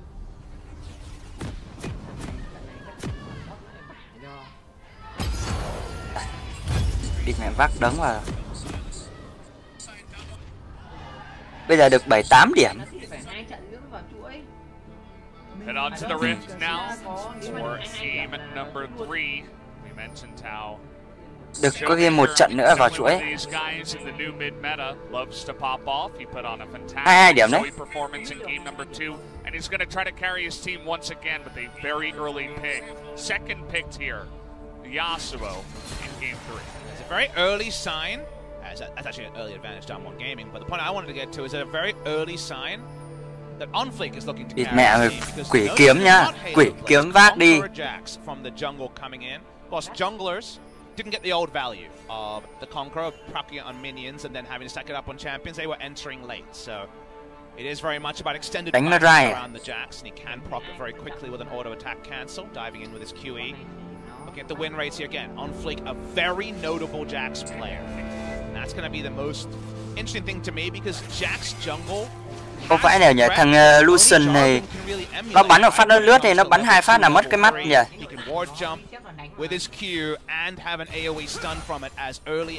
Thế là cái thằng bọn ấy cắm không phí cái mắt. Cắm phát bắn một phát xong lướt lên bằng phát thế xong. Jax, just the theoretical maximum is really high, so I'm very excited to see his pathing. So far, he started on red buff, and he's really feeling like he wants that early Rapt, so that early Rift Scum. Yeah. We're taking a look at the bottom lane here. We saw the Ashe in response to the Lucian. You know, you consider some of the other lanes that usually struggle up against the Lucian, the Ezreal. Very commonly struggling in solo queue, but Ashe picked early, especially at level 1, after the dash was taken by Nuclear, just able to out-push him and outrange him and out-trade, especially at level 1. So, looking good so far for the Ashe. We'll get the rune choices here in the Sylas versus Victor matchup. Nothing too surprising, extra healing at the end of the Resolve tree there in Transcendence. Meanwhile, Shield Bash onto Nogari for Q trades. We'll see if it ends up being Q max to kind of complement that. A lot of Summit's winning trades are pretty predictable, so you would imagine you would get a Q auto trade in there. Showmaker actually showed he had a Rift Scuttle spotting ward, but that wasn't too surprising, right? It's a early level 1 ward when he queued randomly towards the brush that Jax was in. Relieves some pressure though. Punch wants to take down some Raptors. However, not the best at taking down Raptors without the talisman, so we'll take some damage from the Raptors. Still good to steal away the majority of them. Leaves a little guy, as you can see, is not going to rubber band that one just yet. Comes down and says, hey, I can steal the Krugs too. The Jax is still in the top side of the map. Bit of a trade of positions of power. They're not revealed just yet, but definitely confirms, and that's a visual bug. By the way, he's still in the brush. And, well, maybe it wasn't. Maybe it disappeared. Drops through the map. Yeah. I mean, stranger things have happened on some of this.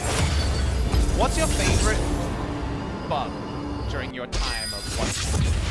I was a huge fan of Cho'Gath knocking people out of the rift with his Q. You remember when the knock-up would sometimes just extra stun them as they just popped through to the air? I like the skating Shelly. It's definitely a big one for me. I like how she kind of just slides into the turret. Looks really dumb. Speaking of dumb reasons to pause game, it seems like a mouse driver's issue. That's some kind of strange one to come up. In the middle of the game, I guess the Razer logo came up there and it said update, and they're like, oh no! Yeah. So snafu, we don't actually know what type of mouse. Actually, it says Logitech, so shout out to Logitech. You had to call them out there. Yeah. We call out the good things, got to call out the bad things. We're balanced over here on the LCK. Speaking of good things, we haven't had many of these issues so far in spring 2019. Podcast has been delayed many times. The Papa Valdez podcast is back. Sandbox Gaming fans coming through here. So, favorite bug that you've enjoyed was the last thing we were at. Hey, it's Nogari. There he is. He's waving, as you can see. Nogari is Korean for raccoon. So that's the thing there. We've explained it many times, but we always have new viewers over here. We get to look around at some of the great handiwork of our pretty full house here. Looking around, we're about 80%, 85% full today for Sandbox versus Dom 1. 2 challengers teams, so on a different season, if these two teams are struggling, could have been a mostly empty LoL park. But looking around, people are appreciating the fact that these guys are top 5, and there's something to like about both Sandbox and that there is, as we saw, a sign there for Nuggery and then a sign there for Summit. That is the top lane matchup. Could you translate the left sign, please? What does that one say? Thank you for that. You're Korean on point. You could get confused and think it's hard, but it actually means from there. So just in case you guys were wondering, that's what we pay the big bucks for, Valdez. Yeah, that's why I'm here. Actually, just my Korean translation skill. Showmaker's here for his outplace con. It wasn't true in the first round robin. Again, the Lissandra Gallia Urgot meta that, say, SKT were taking to, it really didn't suit Dom 1 Gaming. So it's nice to see him find something else. The Flame fans, of course, are multiplying now that he's back in the LCK. He's been a fan since 2013 of Flame. She's been around a long time, and so has Flame. There are the Korean casters on the right. The old boys. That's Ambition on the right. Okay, that makes sense. Giác khả năng đi top à? Definitely seeing some CJ Enters. That's a very old CJ Enters support flag. I have one of those in my house. So wow. Shout out to the fan for bringing that one out. That's definitely super OG. Yasuo cũng được. Cool to see. Do you have a lot of esports paraphernalia? What have you siphoned away? I actually don't. Even from the StarCraft days, have you been able to? Of course, a lot of these orcs were around since StarCraft 1 and 2 days. I have a couple of Pro League stuff from, you know, when I first started casting 2012, but overall not too much. Tem này lại trông chờ xem thằng Di xem có vết là không. Underneath the Spanish flag. Global fan. Mấy trong trận này nấu cơm ăn cái hẻ đói ấy nhỉ? Not just going with the legacy players. Can you translate the Spanish there on the bottom left there, Papa Smith? No, if it was French, I would have had a chance, but I mean they're close enough, right? Yeah, they're basically the same, right? Damwon Gaming fans here, a lot of fan signs around, people feeling good as we're getting the pause. We'll get an update to you guys as soon as we understand it. I don't think it was visual bug rate. Again, we think it's a mouse driver issue. Yeah. Looking for that 7th win.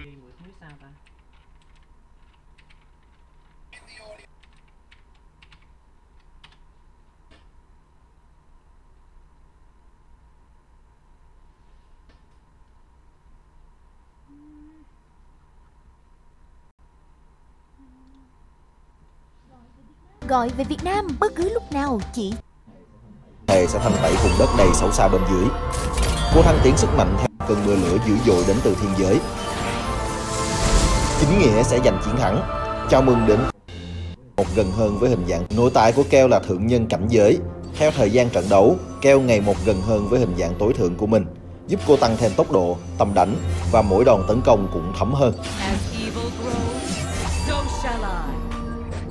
Ở cấp 1, Keo được tăng tốc độ đánh sau mỗi lần đánh thường và được tăng tốc độ di chuyển về phía kẻ địch. Ở cấp 6, Keo có thêm một đôi cánh nữa và khi đột phá, đòn đánh của cô sẽ phóng ra từng đợt sóng lửa.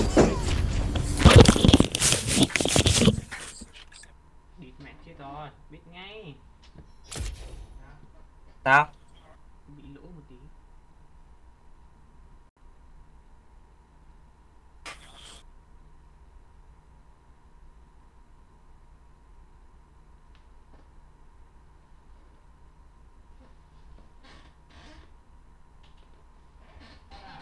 Sao ra?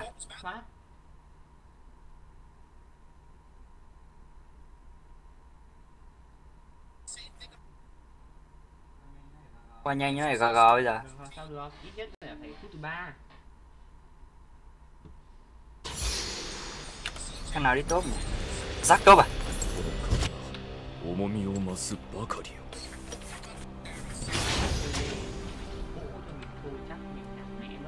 Minion が出撃しました。 Thằng ấy đổi kin rồi.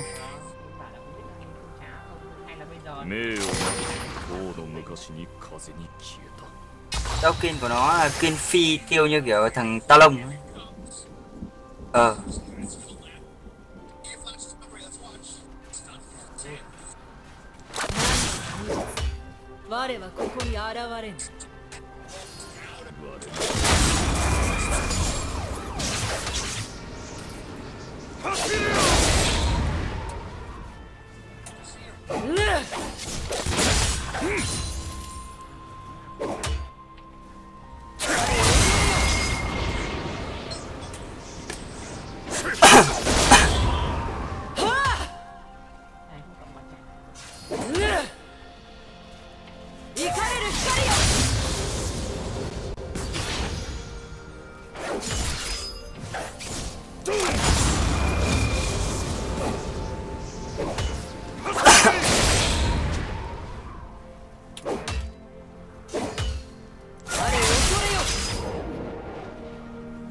敵を倒しました。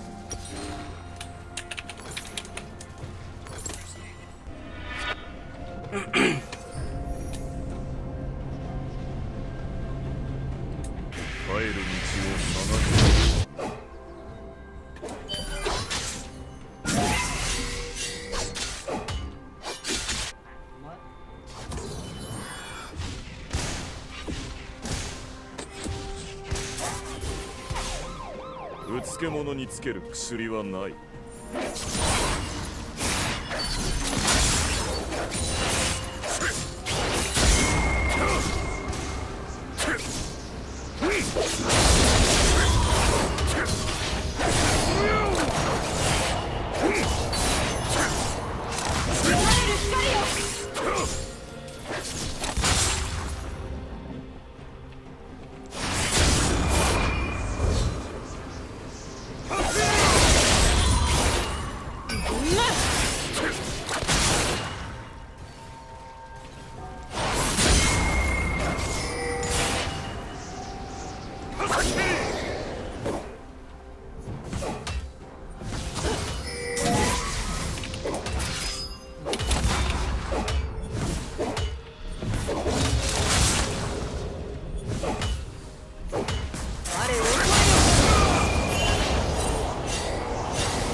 敵を倒しました。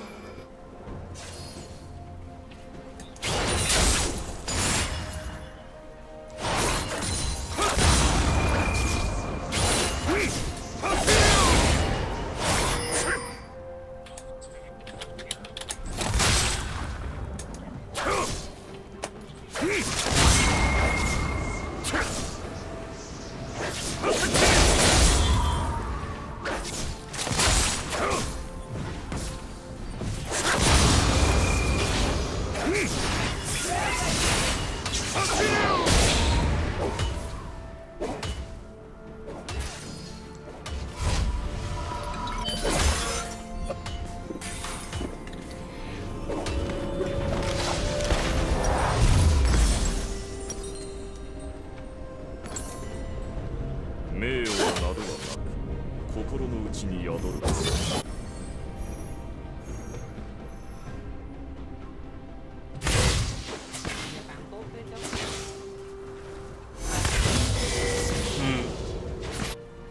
我を恐れよ。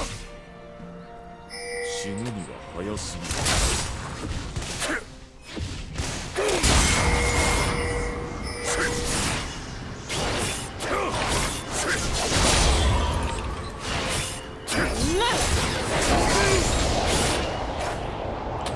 敵を倒しました。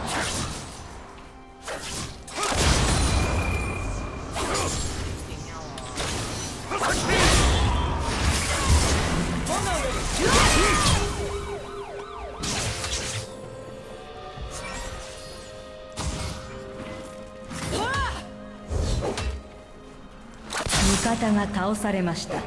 Đẩy lên em ơi. Từ từ ấy, từ từ ấy.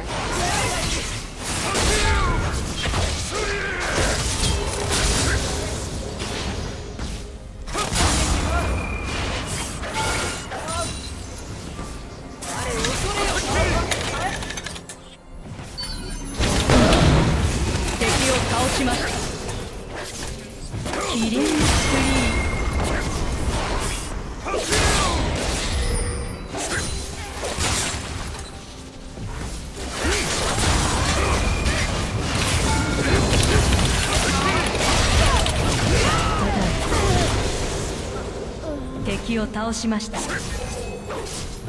Thôi lui về đi em ơi. Rắc lên đấy. Rắc không thấy gì đâu nhá.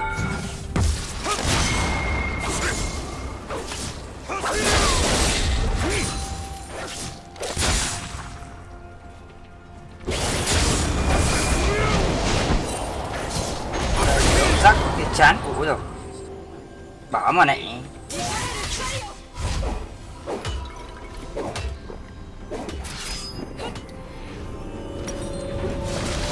Ê, mẹ ăn. Mình ấn tông lại cứ ấn số 4. Cứ làm sao bỏ đéo tông quay ra nhìn cứ ấn tay ấn số 4. Mẹ để cái phím này. Mẹ mình rõ ràng mình dây như thế mà không thấy gì chứ.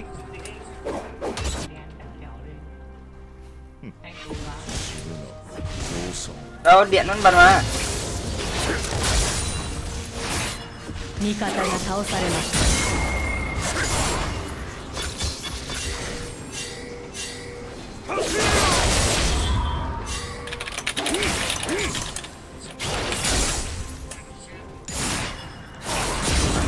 Mày chỉ một nhào nữa là chết rồi.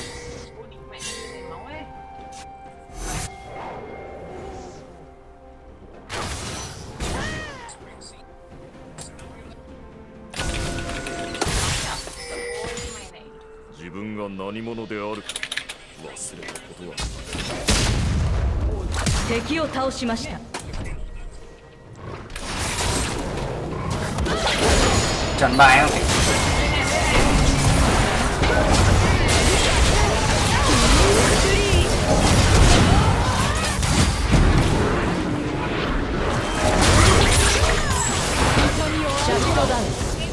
Không phải lồn mẹ mua à? Con mẹ mua à? Nó chạy à?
Địt mẹ mày nuôi gì xanh thế này mà không làm ăn gì nữa thì thôi chịu ấy.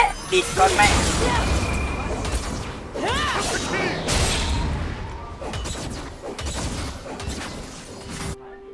Rồi địt mẹ mới thôi.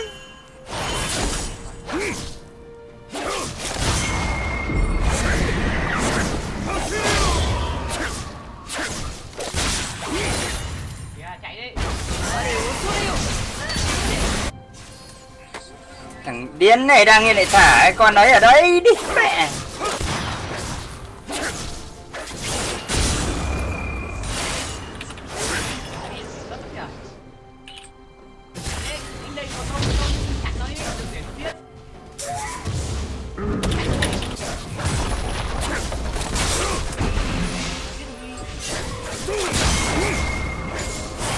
Mày về đi đi, có mẹ về đi.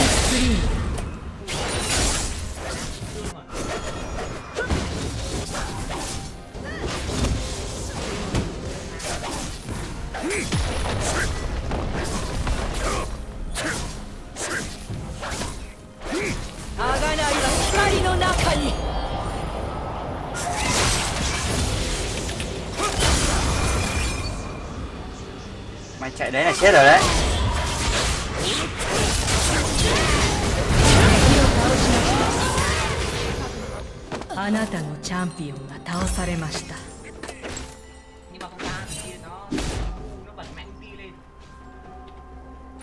Thôi để rác nó thế kia. Rác nó hồi lại rồi.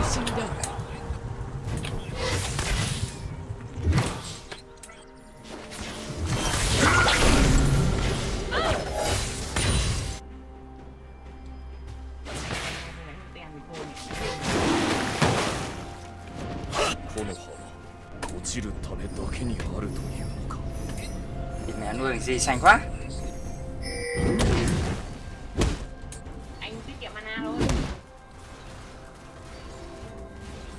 シャットダウン。タ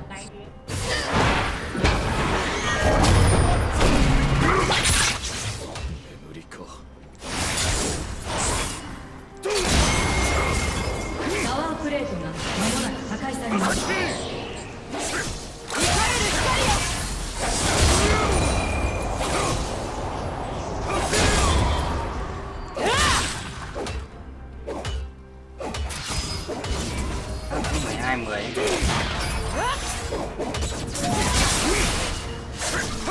về cái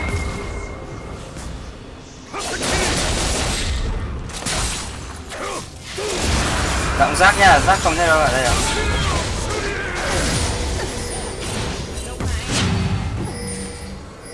敵を倒しました。味方がタワーを破壊しました。おいおいおい、rác à?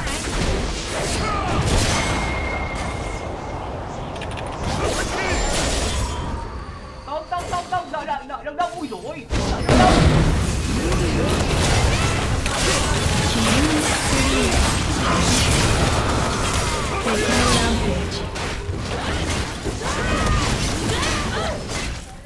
Thôi về đi em ơi.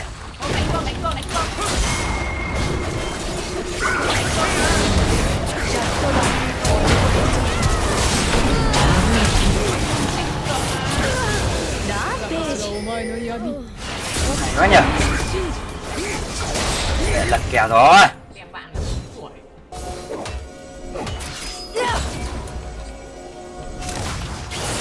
Tắt rồi à.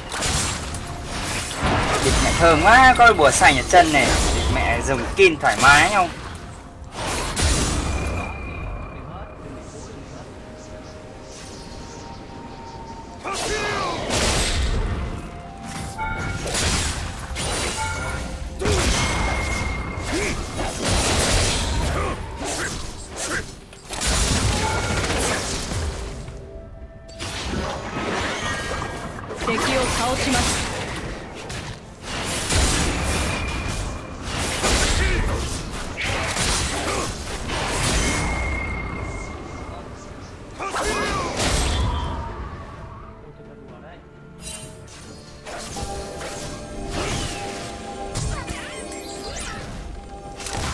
味方がタワーを破壊しました。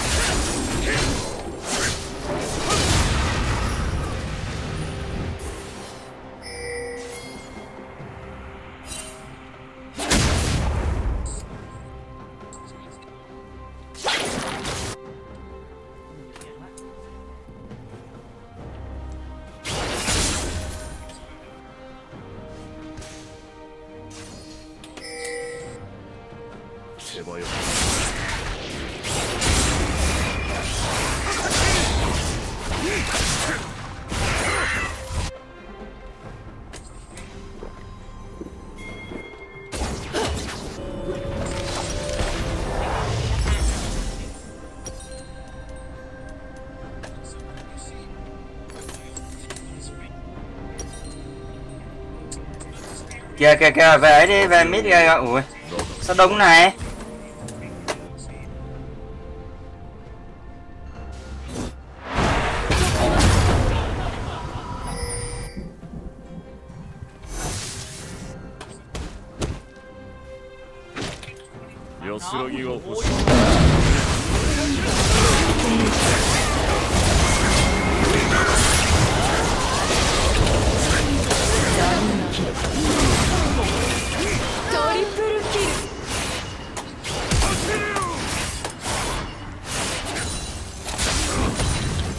Mẹ đúng bài bản này.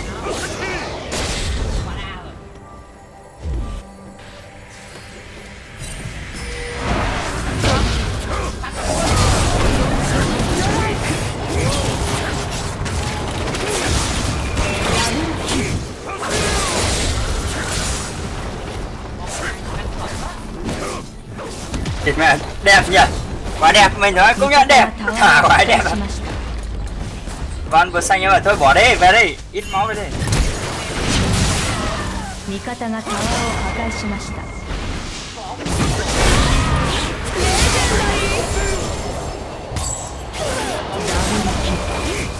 惜しかった。トリプルキル。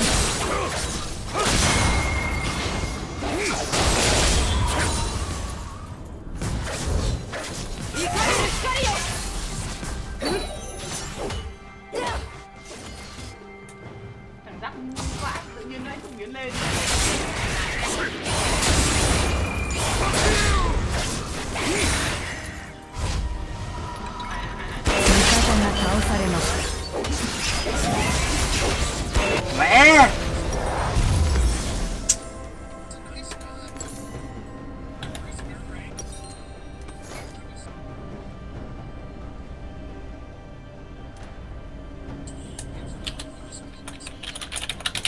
Shutdown. 破滅への道は夢。セカンドレット。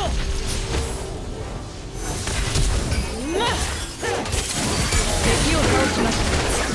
Mẹ à đây hay phết đi. Shutdown.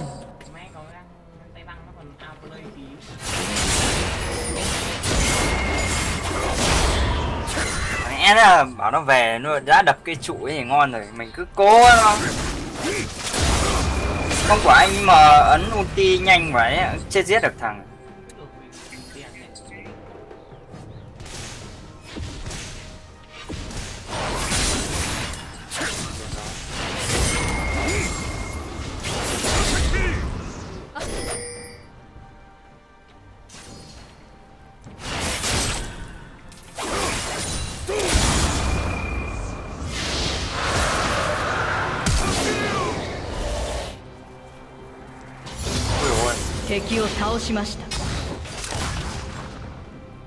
Hay quá, hay quá.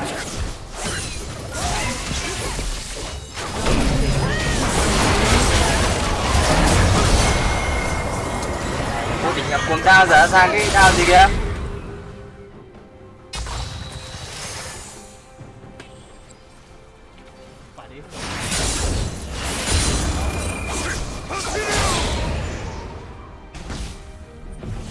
味方がタワーを破壊しました。味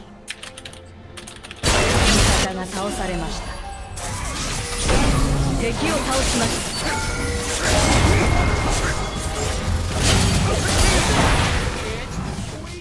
シャットダウン。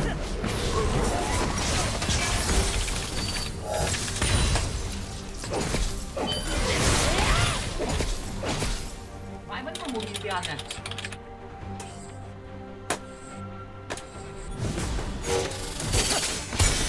Mẹ ránh cho.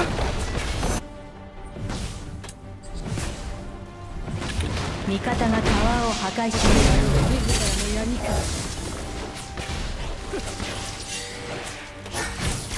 ぶっさまるんだよ。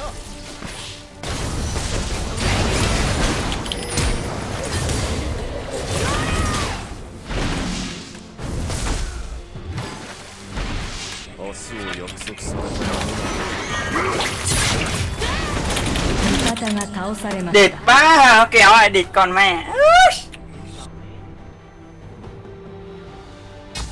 Địt mẹ đảo như Giang Lạc, chết mơ thì không chạy được.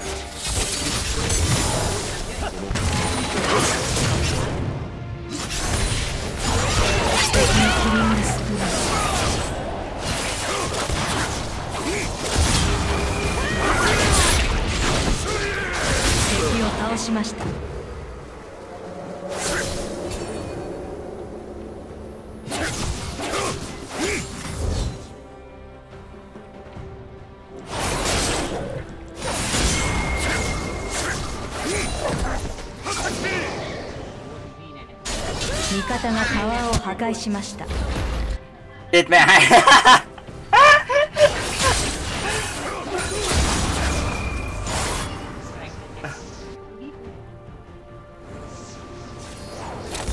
Sai rồi, địt mẹ. À vào đây, ulti đầy đủ chưa?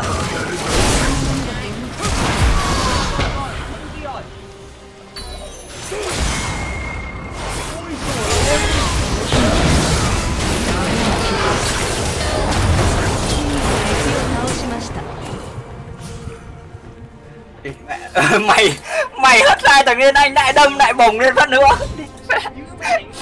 Bồng 2 phát.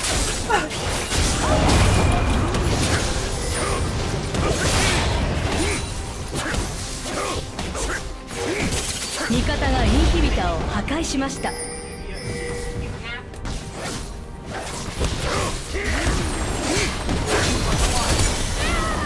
方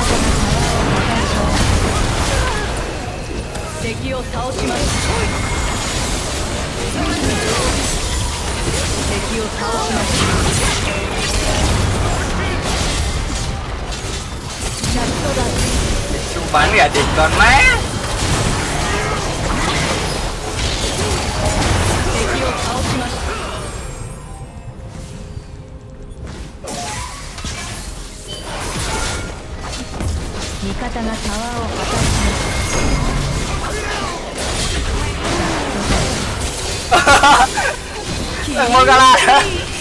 Mogala nó thả đống quả rơi á. Mẹ láo.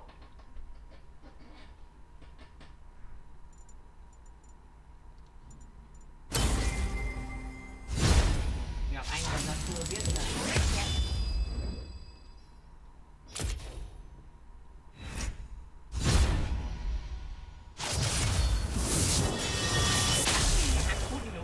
hay là tiếp không?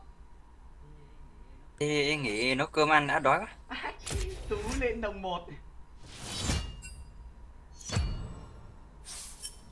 Anh bao điểm rồi vào chuỗi chưa?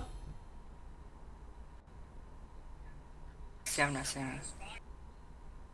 Lên đồng 98 đi bạn. Anh được cộng có 20 điểm. 98 điểm. Trận nữa là vào chuỗi rồi. As he's on the run and should be going down in this fight. Oh Ôi man. tưởng nó không cộng.